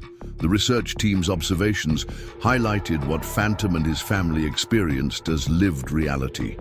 Each day brought new challenges that required adaptive responses, new situations that tested the boundaries of their hybrid social model. The integration of River Sister progressed from cautious acceptance to active participation, her natural bobcat behaviors gradually incorporating elements of the unusual family's communication and hunting methods. May brought further changes as the high country transitioned fully into spring. The last snowfields retreated to north-facing shadows, while valleys and meadows exploded with new growth. Wildlife that had descended to lower elevations for winter began returning to summer territories, altering the prey dynamics and bringing new competitors. Among these seasonal arrivals was another significant challenge to the family's arrangement. The Granite Peak Pack, Phantom's former family unit, had shifted their spring territory to overlap partially with the range he had established with his adopted bobcats. This encroachment was likely driven by the excellent hunting conditions in the area, rather than any awareness of Phantom's presence, but it created immediate complications. Phantom detected their scent markers during a morning patrol, freezing in place as he processed this new threat. The pack that had exiled him now operated less than 5 miles from the core territory where Shadowface and Quiet One denned. A direct encounter would be potentially catastrophic. A full wolf pack would view the bobcats as either prey or competitors, while Phantom himself would face renewed aggression as a formerly expelled member. This situation demanded a strategic response. Phantom gathered his family through their established alarm calls, leading them to a secure location where he communicated the threat through the combination of scent sharing, body positioning, and vocalizations they had developed. Even River's sister, still learning their hybrid communication system, understood the severity of the situation through Bold One's translated signals. Their response demonstrated the sophisticated decision-making their unusual arrangement had developed. Rather than abandoning the territory entirely, which would have meant surrendering prime hunting grounds and established security, they implemented a rotational presence system. Different family members would maintain activity in different sections of their territory at staggered times, creating the impression of continued occupation while minimizing the risk of direct pack encounters. They also accelerated the development of secondary territories. Bold One and River Sister expanded their activities in the basin Phantom had shown them, while Shadowface began establishing a presence in the eastern ridges she had favored during her solo expeditions. Quiet One, always the most bonded to Phantom, remained closest to the original den site, but developed escape routes and secondary shelters should quick withdrawal become necessary. This distributed approach maintained their connection while creating strategic flexibility. If the wolf pack moved on as the season progressed, a likely scenario given normal migration patterns, they could reconsolidate their original territory. If the threat persisted, they had already begun the process of establishing viable alternatives. Most remarkable was how they maintained family cohesion despite this physical dispersion. They developed new rendezvous points at the boundaries between their sub-territories, creating regular opportunities for information exchange and social reinforcement. Their communication system expanded to include long-distance signaling, distinctive howls from Phantom that carried across valleys, answering calls from the bobcats that occupied a different audio frequency and could be distinguished from typical bobcat vocalizations. For Phantom, this period carried particular emotional complexity. The proximity of his former pack stirred instincts and memories that had been suppressed during his focus on the Bobcat Kittens. Wolf society exerted a powerful pull on his psychology. The drive to belong to a pack was encoded in his DNA through millennia of evolution, yet his attachment to his adopted family had created competing loyalties that generated observable signs of stress, restless movements, increased vigilance, and occasionally confused responses to contradictory impulses. Shadowface, with her extraordinary sensitivity to Phantom's emotional states, recognized this internal conflict. One evening, as they rested at one of their new boundary rendezvous points, she approached him with unusual directness.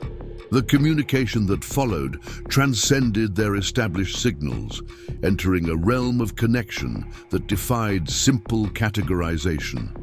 She pressed her head against his muzzle, maintaining eye contact in a way bobcats typically avoided, and produced a vocalization that combined elements of wolf whining with bobcat chirping. The message, though impossible to translate into human language, clearly conveyed reassurance and loyalty. Her brothers, observing this exchange, moved to flank Phantom in a physical expression of unity. The gesture visibly affected the wolf. His posture, which had been rigidly alert, softened.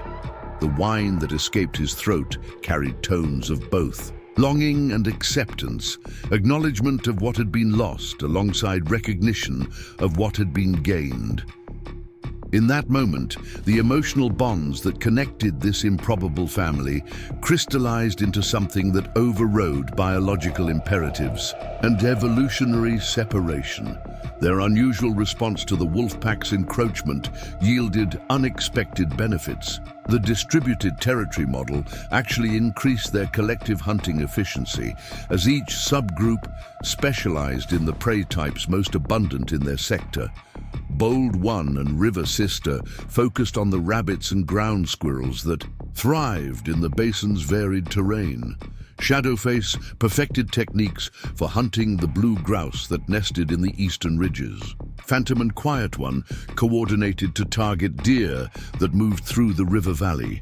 Regular gatherings allowed for sharing these specialized catches, ensuring nutritional diversity while maintaining the social connections that had become fundamental to their identity as a family unit. What had begun as a defensive adaptation evolved into another innovation in their constantly developing hybrid lifestyle. Late May brought the first truly warm days to the Wind River Range, accelerating the transformation from winter's dormancy to summer's abundance. Meadows erupted with wildflowers. Aspen groves unfurled fresh leaves that shimmered in the strengthening sunlight. And the movements of wildlife shifted from the desperate efficiency of survival to the more complex patterns of territorial establishment and reproduction. For Phantom and his unconventional family, this seasonal shift coincided with a growing challenge. The Granite Peak Pack had not moved on as anticipated. Instead, they had consolidated their presence in the northern section of the overlapping territory, their howls carrying clearly through the evening air as they announced their intention to remain. Worse, their movement suggested deliberate expansion southward, directly toward the core areas that Phantom's family still utilized. The strategic dispersion that had initially been a temporary adaptation now took on a more permanent quality. Bold One and River Sister rarely ventured from their basin territory, their visits to the original family grounds becoming increasingly infrequent. Shadowface spent most of her time in the eastern ridges, returning only every third or fourth day for brief reunions. Even Quiet One, the most bonded to Phantom, had established a secondary territory in a rocky southern outcropping, though he maintained the closest ongoing connection to his wolf guardian. This fragmentation, while strategically necessary, created emotional strain, visible in all family members. The rendezvous became more urgent, the greetings more intense, the departures marked by vocalizations that carried unmistakable notes of distress. They had created a remarkable cross-species family, but now faced the reality that maintaining it required increasingly complex adaptations. The situation reached crisis point in early June.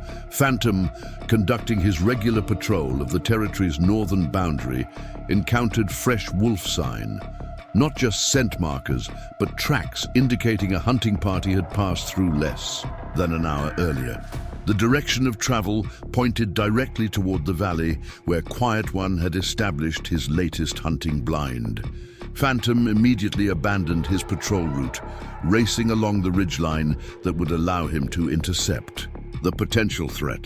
His urgency communicated itself to Shadowface, who happened to be visiting Quiet One that morning. Sensing Phantom's distant alarm call, she immediately guided her brother to a concealed position beneath a rock overhang, her body language conveying the need for absolute stillness. From their hiding place, they observed the approach of 3 wolves from the Granite Peak Pack, a hunting party following the scent of the deer herd that regularly moved through this valley.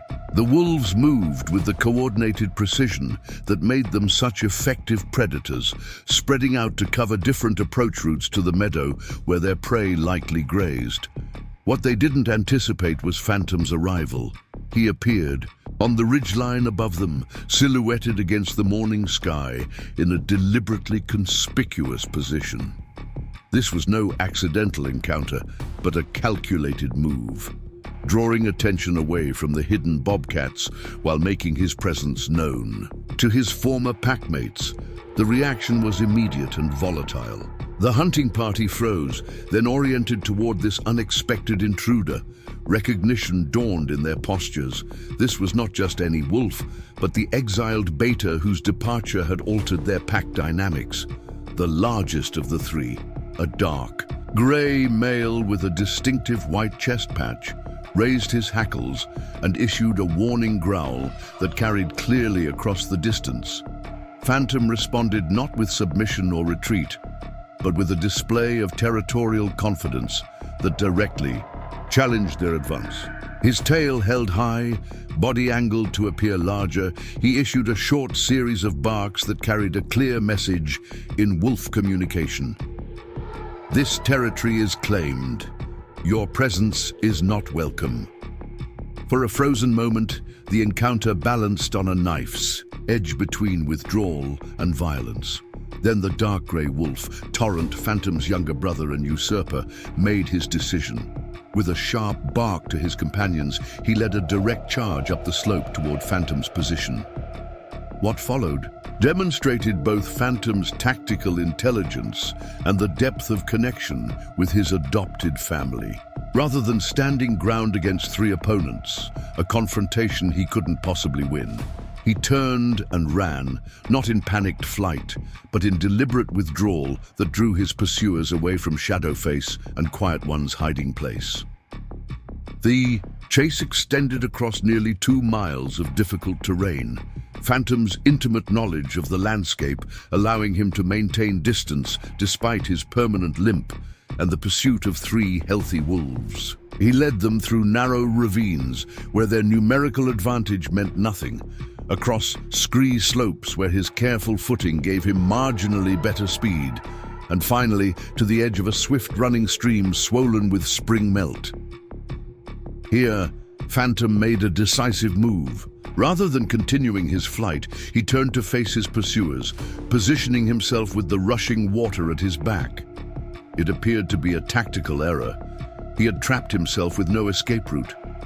The pursuing wolves slowed, spreading out to cut off any lateral movement, their postures shifting from chase to imminent attack. What they failed to recognize was that this apparent mistake was actually carefully orchestrated. As the confrontation escalated toward violence, Shadowface and Quiet One appeared on the ridgeline above, positioned perfectly for the ambush strategy they had practiced so many times before. Having circled behind the pursuers once the immediate danger to themselves had passed, they now completed the tactical response that Phantom had initiated. Their appearance confused the hunting party momentarily. Bobcats were neither typical prey nor allies of wolves. This hesitation was all Phantom needed. With a powerful leap, he cleared the narrowest section of the stream, landing on the opposite bank with barely controlled momentum.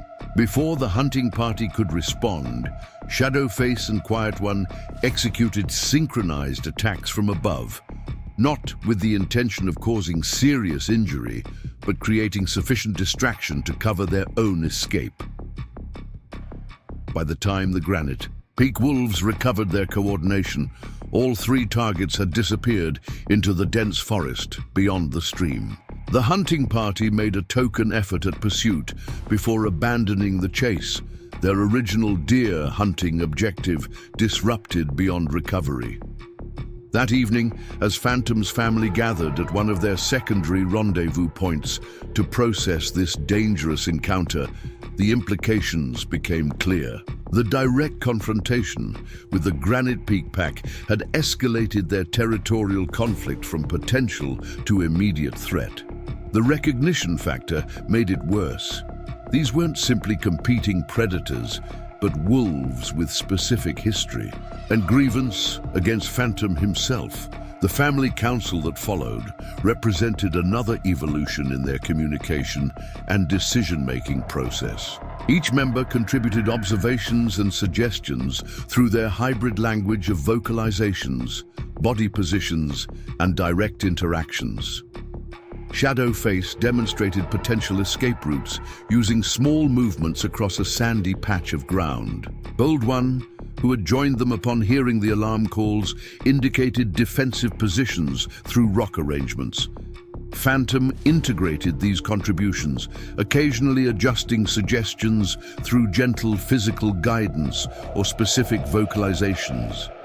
Their collective decision reflected both pragmatism and the powerful bonds that connected them. Rather than completely abandoning their original territory, which would have been the standard wildlife response to superior competitive pressure, they implemented a strategic withdrawal to their secondary territories while maintaining connecting corridors for continued family contact.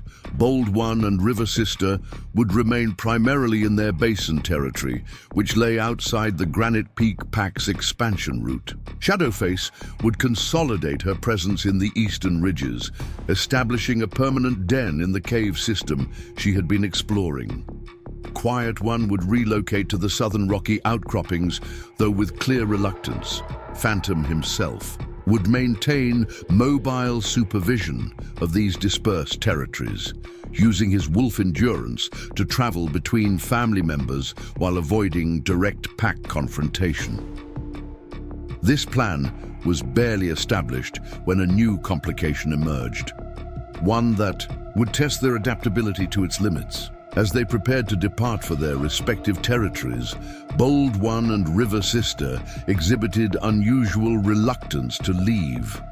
Through their evolved communication system, they conveyed news that added both joy and strategic complexity to their situation. River Sister was pregnant, the next generation of their unusual family already developing.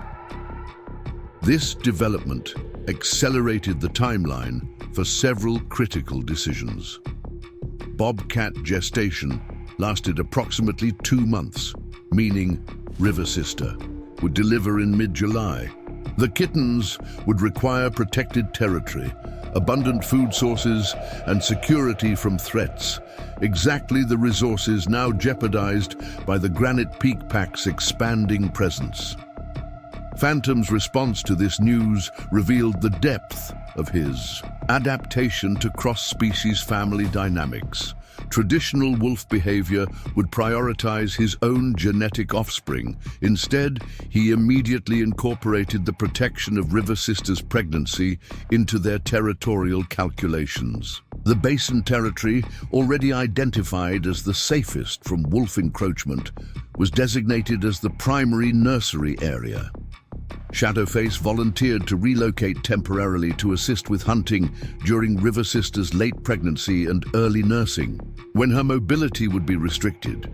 Most remarkable was the decision-making around Phantom's own role in this arrangement. Wolf instinct urged territorial defense through direct confrontation with the rival pack. Family bonds suggested remaining close to protect the expectant mother. The compromise he ultimately reached demonstrated sophisticated balancing of competing imperatives. He would establish a diversion territory deliberately positioned to draw the Granite Peak Pack's attention away from the basin where River Sister would deliver, essentially sacrificing his own safety to create space for the family's expansion. The research team monitoring these developments watched with growing amazement as this plan unfolded. Trail cameras captured Phantom deliberately establishing prominent markers along the eastern boundary of the territory. Conspicuous scrapes, strategically placed scat, and visual rubs on trees that practically announced his presence to any wolves moving through the area. "He's creating a decoy territory," Gabriella observed, reviewing the footage with Marcus. Drawing attention to himself, to direct the pack away from the expectant mother. This goes beyond adaptive behavior into the realm of genuine sacrifice and forward planning. "The level of coordination is what astonishes me," Marcus replied, sorting through images showing the family's last gathering before dispersing to implement their strategy.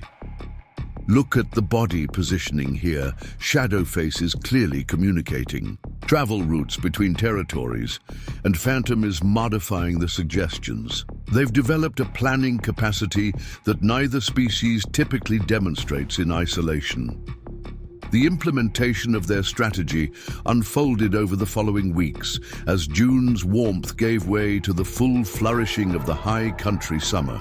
Bold One and River Sister established their nursery den in a well-protected rock crevice near the center of the basin territory, with multiple escape routes and excellent defensive positions. Shadowface divided her time between hunting to support the expectant mother and maintaining the connection corridor to Quiet One's southern territory. Phantom executed his diversion strategy with remarkable effectiveness. His activities along the eastern boundary successfully drew the attention of Granite Peak scouts, establishing a pattern of territorial confrontation centered safely away from the basin. When the pack shifted focus toward this apparent challenge, Phantom would engage in limited displays before withdrawing, essentially creating a moving target that kept their attention without risking direct conflict. The strain of this arrangement showed in his physical condition. The constant movement between territories, combined with reduced hunting time and increased vigilance, left him leaner than ideal heading into summer. Yet he maintained his commitment to the strategy, his dedication to family transcending self-preservation, in ways that challenged conventional understanding of animal behavior. By early July, their adaptation appeared to be succeeding. The Granite Peak Pack had established their primary activities in the northeastern section of the territory, leaving the basin and southern areas relatively undisturbed. River Sister's pregnancy progressed normally, her condition now clearly visible as she spent increasing time resting in the nursery den. Bold One demonstrated attentive behavior, typical of expectant bobcat fathers, regularly bringing food directly to his mate and spending hours grooming her with evident care. Then came the development no strategic planning could have anticipated. A massive lightning storm swept through the Wind River Range, igniting multiple wildfires across the drought-stressed high country. Within hours, what began as scattered ignition points merged into a significant fire front, driven by strong winds and sustained by abundant fuel after several seasons of above-average plant growth. The fire's primary advance pushed directly toward the basin territory where River Sister awaited the birth of her kittens. Wildlife throughout the affected areas began emergency relocations, prioritizing immediate escape over territorial concerns or predator-prey relationships. Deer and elk herds moved in panicked groups toward river corridors, while smaller creatures sought whatever shelter they could find below ground or in water-adjacent habitats. For Phantom's dispersed family, this crisis demanded immediate response without the luxury of their usual collective decision-making. Bold One and River Sister faced the most immediate threat, with smoke already visible from their nursery den by mid-afternoon. Her advanced pregnancy made rapid movement difficult, creating a life-threatening situation as the fire accelerated toward their position. Shadowface, returning from a hunting expedition in higher elevations, detected the fire first through scent before visual confirmation. Without hesitation, she abandoned her prey and raced toward the basin territory, her sleek bobcat form covering ground with remarkable speed. Her arrival at the nursery den preceded the fire front by less than an hour, crucial time that would determine survival or tragedy for the expanding family. Phantom, conducting his regular circuit between territories, received warning through an unexpected source. Marcus Blackwood, monitoring the fire's progress from his research cabin and aware of the wildlife movements it triggered, made a decision that crossed the boundary between observation and intervention. Using recordings of distress calls collected during his research, he broadcast emergency vocalizations near Phantom's last known location, deliberately attracting the wolf's attention to the developing crisis. The ethical complexity of this choice. Breaking the non-intervention protocol that governed wildlife research would later generate significant debate in scientific circles. In the moment, however, Marcus's decision served its intended purpose. Phantom immediately oriented toward the unfamiliar sounds, then detected the more distant evidence of the approaching fire. His response was instantaneous, abandoning his planned route to race directly toward the basin territory where Bold One and River Sister faced imminent danger. The fire's advance accelerated through the afternoon as winds intensified and humidity dropped. By the time Phantom reached the ridge overlooking the basin, the situation appeared dire. The main fire front had split around a rocky outcropping, creating two advanced paths that threatened to converge precisely at the location of the nursery den. Shadowface had already reached Bold One and River Sister, but their collective safety now depended on identifying an escape route through rapidly closing options. What followed would be captured partially through Marcus's long-range photography and later reconstructed through tracking evidence. It represented perhaps the most remarkable demonstration yet of their cross-species coordination and problem-solving capacity. Phantom, with his superior endurance and wolf design for covering distance, took point position, identifying a potential escape corridor along a stream drainage that offered both water protection and relatively clear passage. Shadowface positioned herself alongside the heavily pregnant River Sister, physically supporting her movements over difficult terrain. Bold One operated as rear guard, constantly checking the fire's advance and adjusting their pace accordingly. Their escape route required navigating nearly 3 miles of increasingly smoke-obscured terrain, with the fire's unpredictable movements constantly threatening to outflank them. Twice, they were forced to alter course when spot fires ignited ahead of the main front, cutting off their planned path. The physical toll mounted with each detour, River Sister's condition making rapid movement progressively more difficult as exhaustion compounded her pregnancy limitations. As midnight approached, the fire's glow transformed the landscape into a hellish tableau of orange light and writhing shadows. Phantom's family had reached a critical juncture in their escape. The stream drainage they followed emptied into a small lake surrounded by rocky terrain that offered minimal fuel for the advancing flames. If they could reach this natural firebreak, they would find temporary safety from the immediate threat. River Sister's condition had deteriorated to crisis levels. The exertion of their flight, combined with smoke inhalation and the stress of imminent danger, had triggered premature labor. She stumbled and nearly collapsed as they navigated a particularly steep section of the drainage, her body racked with contractions that couldn't be delayed despite the catastrophic timing. Bold One's distress was palpable, his vocalizations carrying notes of both panic and determination as he attempted to support his mate's increasingly labored movements. Shadowface positioned herself on River Sister's opposite side, the two bobcats essentially carrying the expectant mother between them as Phantom scouted ahead for the clearest path forward. When River Sister finally lost the ability to continue, they were still nearly half a mile from the relative safety of the lake. The main fire front had split again around topographical features, creating a potential encirclement if they remained stationary too long. Yet moving the laboring bobcat had become impossible. Her body was committed to the birthing process, despite the environmental disaster unfolding around them. Phantom assessed their situation with the calculation of a strategist facing impossible odds. The narrow ravine where River Sister had collapsed offered minimal protection, steep rock walls on two sides that would channel heat but might deflect direct flames, a shallow depression that could serve as an emergency den, and sparse vegetation that would burn quickly rather than sustaining extended fire activity. Through their evolved communication system, Phantom conveyed a plan that represented their best hope for survival.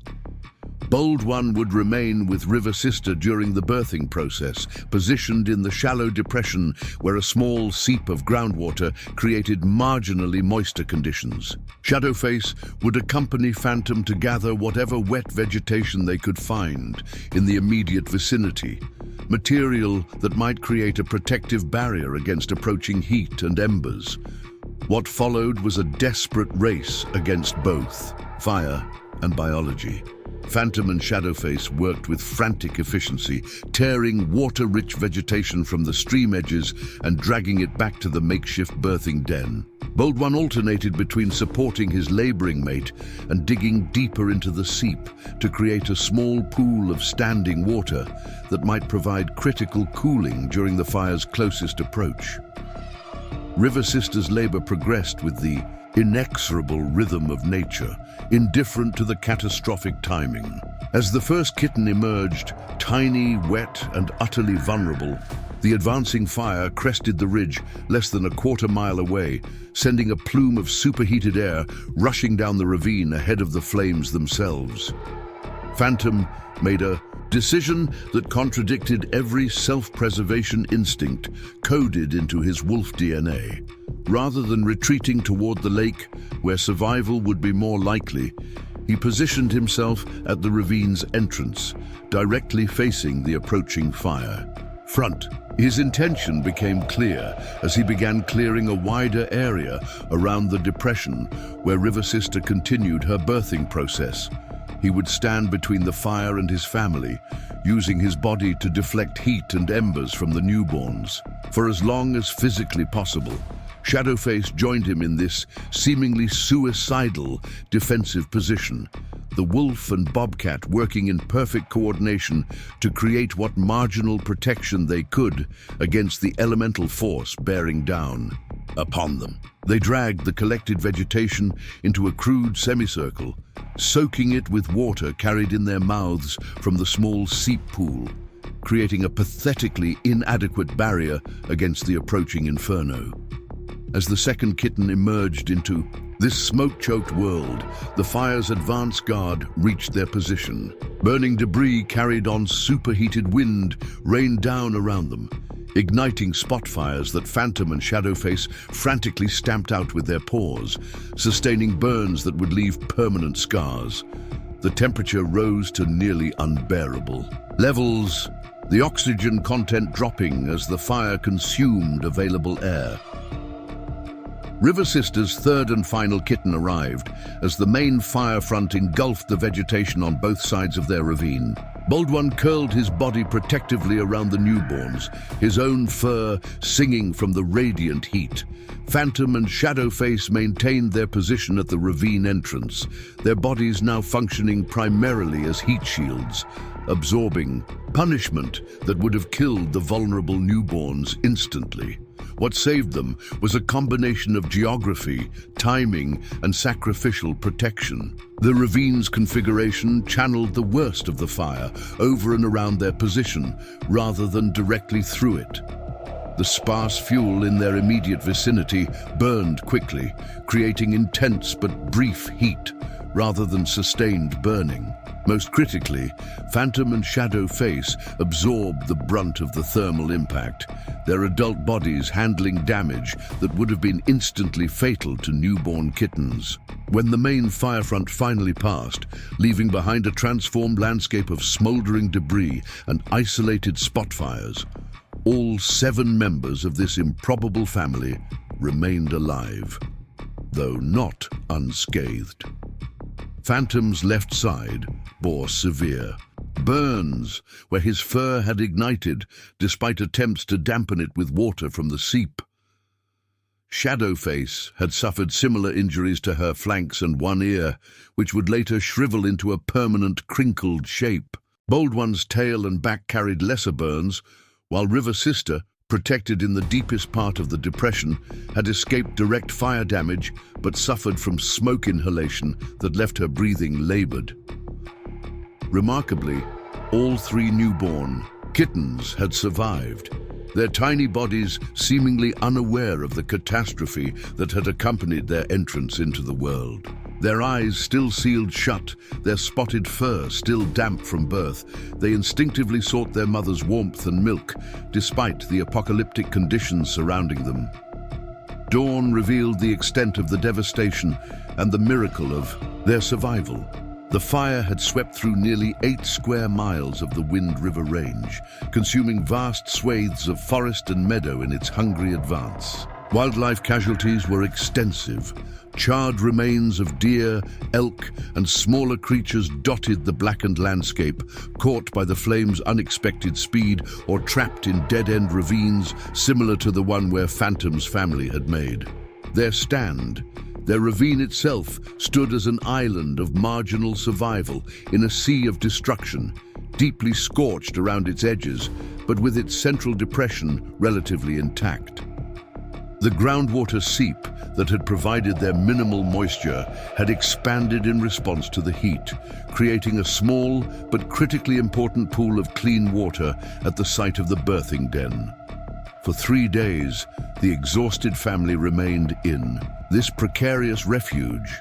Moving the newborn kittens through the still smoldering landscape presented unacceptable risks, while River Sister's recovery from both birthing and smoke exposure required a period of relative immobility.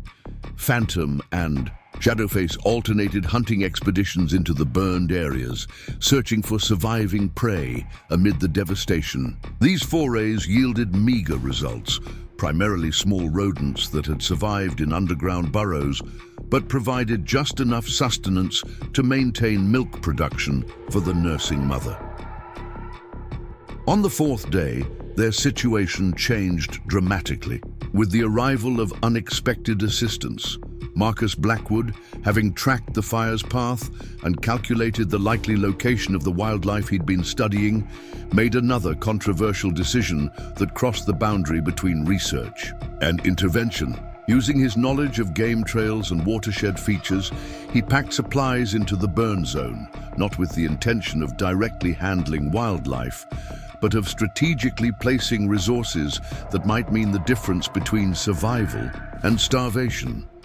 Near the ravine where tracking evidence suggested Phantom's family had sought refuge, Marcus deposited several small game carcasses, rabbits harvested from unburned areas miles away, along with containers of fresh water to supplement the limited natural sources. He maintained appropriate distance to avoid forcing direct wildlife-human interaction, using his tracking skills to place the supplies where they would likely be discovered rather than approaching the ravine directly.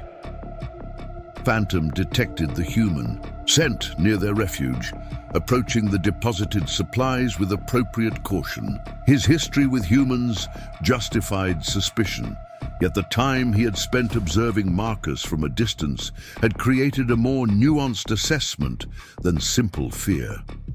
After careful investigation confirmed no immediate threat, he retrieved the game carcasses, one by one, bringing this unexpected bounty back to River Sister and the newborns. The supplemental nutrition arrived at a critical juncture. River Sister's milk production had begun to falter under the combined stresses of birthing, injury, and inadequate food intake. The protein-rich rabbits provided exactly what her recovering body needed to maintain lactation for the 3 hungry. In kittens, for the adult family members, the sustenance offered their first real meal since before the fire, beginning the process of physical recovery from their burns and smoke exposure. By the 6th day post-fire, their situation had stabilized, sufficiently to consider relocation. The ravine, while it had served as emergency shelter during the fire itself, offered inadequate resources for long-term recovery. The surrounding burned landscape provided minimal hunting opportunities, inadequate cover from both weather and potential predators, and limited access to the clean water necessary for treating their burns and maintaining hydration. The decision-making process that followed demonstrated the continuing evolution of their interspecies communication and problem-solving capabilities. Using their hybrid language of vocalizations, body positioning, and direct interaction, the Adult family members assessed available options. Shadowface indicated potential routes through the burned areas, using small movements to trace paths across patches of dirt. Bold One demonstrated lifting and carrying techniques for the newborns, practicing with small sticks to represent the kittens. Phantom integrated these contributions, occasionally modifying suggestions through gentle physical guidance or specific vocalizations. Their collective decision reflected both pragmatism and the powerful bonds that connected them. Rather than separating to improve individual survival chances, which might have been the standard wildlife response to catastrophic habitat loss, they committed to relocating as a complete family unit. Their target destination was the Southern Territory, where Quiet One had established himself before the fire, an area that preliminary scouting suggested had escaped the worst of the conflagration due to a fortunate shift in wind direction.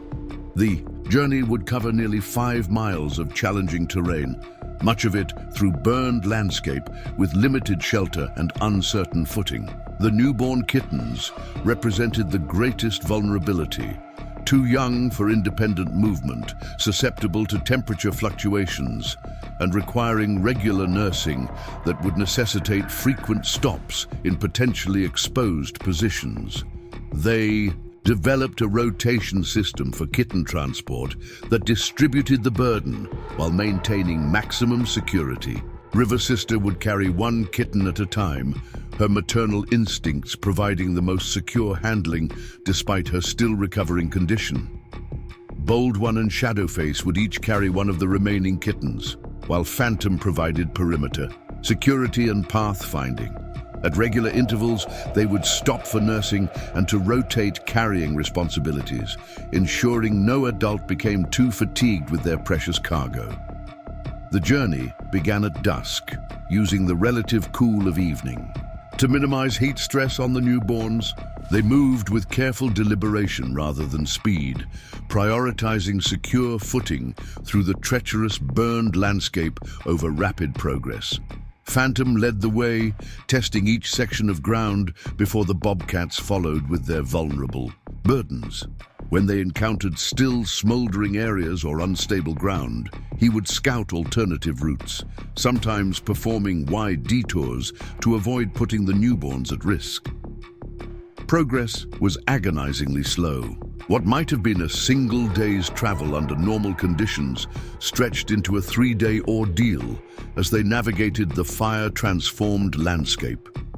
Each day, they would travel during the cooler morning and evening hours, finding whatever shelter they could during the heat of midday. These rest periods served critical functions beyond temperature regulation, allowing River Sister to nurse all 3 kittens simultaneously, giving the adults opportunity to hunt whatever sparse prey remained in the burned areas and providing essential recovery time for their still healing burn injuries. On the 2nd day of their journey, they faced an unexpected threat that tested their adaptive capabilities once again. A small band of coyotes, opportunistic predators drawn to the fire zone by the scent of animals killed in the blaze, detected the vulnerable family group moving through their vicinity. Under normal circumstances, coyotes would avoid direct confrontation with a wolf. But these were desperate times. The fire had disrupted normal territorial boundaries and feeding patterns, creating a hungry opportunism that overrode typical caution. The 4 coyotes began shadowing Phantom's family, maintaining distance but clearly tracking their movements through the burned landscape. Their interest focused particularly on the bobcats carrying the newborn kittens, the smallest and most vulnerable potential prey in this unusual grouping. As the day progressed, their paralleling movements grew closer, their testing behavior becoming increasingly bold as they gauged the defensive capabilities of their potential targets. The family's response demonstrated their remarkable tactical adaptation. Rather than continuing their journey in vulnerable file formation, they established a defensive triangle with River Sister and the kittens at the protected center. Phantom positioned himself toward the coyote's primary approach vector, using his wolf presence as the most direct deterrent. Shadowface and Bold One established flanking positions, temporarily transferring all three kittens to River Sister's care to free themselves for defensive action. When the lead coyote finally made a probing approach, testing their defensive resolve, the counter-response was immediate and coordinated. Phantom drove directly at the leader with a ferocity that sent the coyote tumbling backward in retreat. Simultaneously, Shadowface and Bold One executed synchronized flanking movements that threatened to cut off the escape routes of the other pack members. The hybrid hunting techniques they had developed over months of cooperative predation now translated perfectly into defensive application. The coyotes, expecting easier opportunities among fire-displaced victims, quickly reassessed the situation. Against a single wolf they might have persisted. Against this coordinated defense by multiple predator species working in concert, they stood little chance. Within minutes, they had abandoned the confrontation entirely, disappearing into the burned landscape in search of less formidable targets. This encounter, though brief, carried significant implications for Phantom's family. The fire had not only destroyed habitat, but disrupted the entire ecosystem's balance, creating desperate behavior among surviving species. Their journey to safer territory now carried additional urgency. They were moving through a landscape where normal rules and boundaries had temporarily collapsed under the pressure of catastrophic change. By the third day of travel, signs of Quiet One's territory began appearing amid the diminishing fire damage. Small boundary markers he had established, scratch marks on surviving trees, strategic scat placement, indicated they were approaching the southern haven that had escaped the worst of the conflagration. More encouraging was the increasing vegetation as they moved beyond the fire's reach, transitioning from apocalyptic desolation to merely scorched understory, and finally to relatively intact forest at the mountain's southern aspect. Their reunion with Quiet One carried a poignancy that transcended species boundaries. Having weathered the fire's periphery from his southern territory, he had been unable to reach the rest of his family due to the active fire barrier between them. His greeting behaviors when they finally appeared at his territory boundary contained visible relief. Chirping vocalizations, body rubbing against each member of the arriving family, and particular attention to the newborn kittens that represented the next generation of their extraordinary lineage. The Southern Territory offered immediate advantages for their recovery. Most significantly, it contained adequate prey for their depleted bodies, with rabbit populations relatively intact and even smaller deer groups moving through areas that had escaped burning. The mixed forest provided essential cover after days, exposed in the burned landscape, allowing their hypervigilance to ease for the first time since the fire's outbreak. Most immediately critical, a series of small springs created abundant clean water for treating burns, rehydrating, and maintaining milk production for the nursing kittens. Within this relative sanctuary, the injured adults could finally begin proper recovery. Phantom's burned side and Shadowface's injured ear received the cleaning and rest necessary for healing. River Sister's milk production stabilized with improved nutrition, supporting the rapid growth of the three kittens who remained remarkably unaffected by their traumatic entry into the world. Bold One's minor burns began healing cleanly, while Quiet One, the least injured having escaped the direct fire, took over primary hunting responsibilities while the others recovered.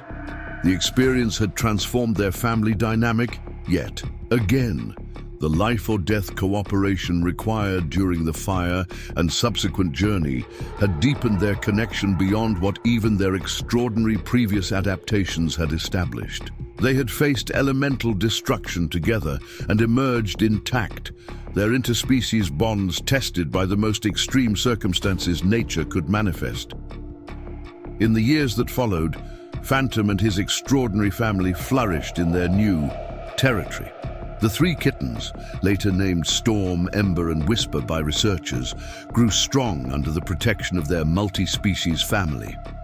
As they matured, they developed unique behaviors that blended wolf and bobcat traits, creating what biologists would eventually recognize as a new behavioral adaptation. Marcus Blackwood's documentation of this remarkable story transformed wildlife science, challenging fundamental assumptions about interspecies relationships and animal cognition. His research, published in leading journals and featured in award-winning documentaries, revolutionized conservation approaches worldwide. Phantom lived to the remarkable age of 12, his final years spent watching over multiple generations of his adopted family. When he finally passed, surrounded by the descendants of the tiny kittens he had rescued years before, researchers observed his extended family maintaining a vigil beside his body for 3 days, a mourning behavior unprecedented in wildlife observation. Today, in the Wind River Range, descendants of Phantom's extraordinary family still exhibit the unique cooperative behaviors he pioneered, a living testament to the power of compassion across species boundaries. If you've been touched by this incredible, true story of survival against all odds, please hit the like button and subscribe to our channel for more amazing wildlife stories that will change how you see the natural world. Don't forget to ring that notification bell so you never miss our weekly uploads.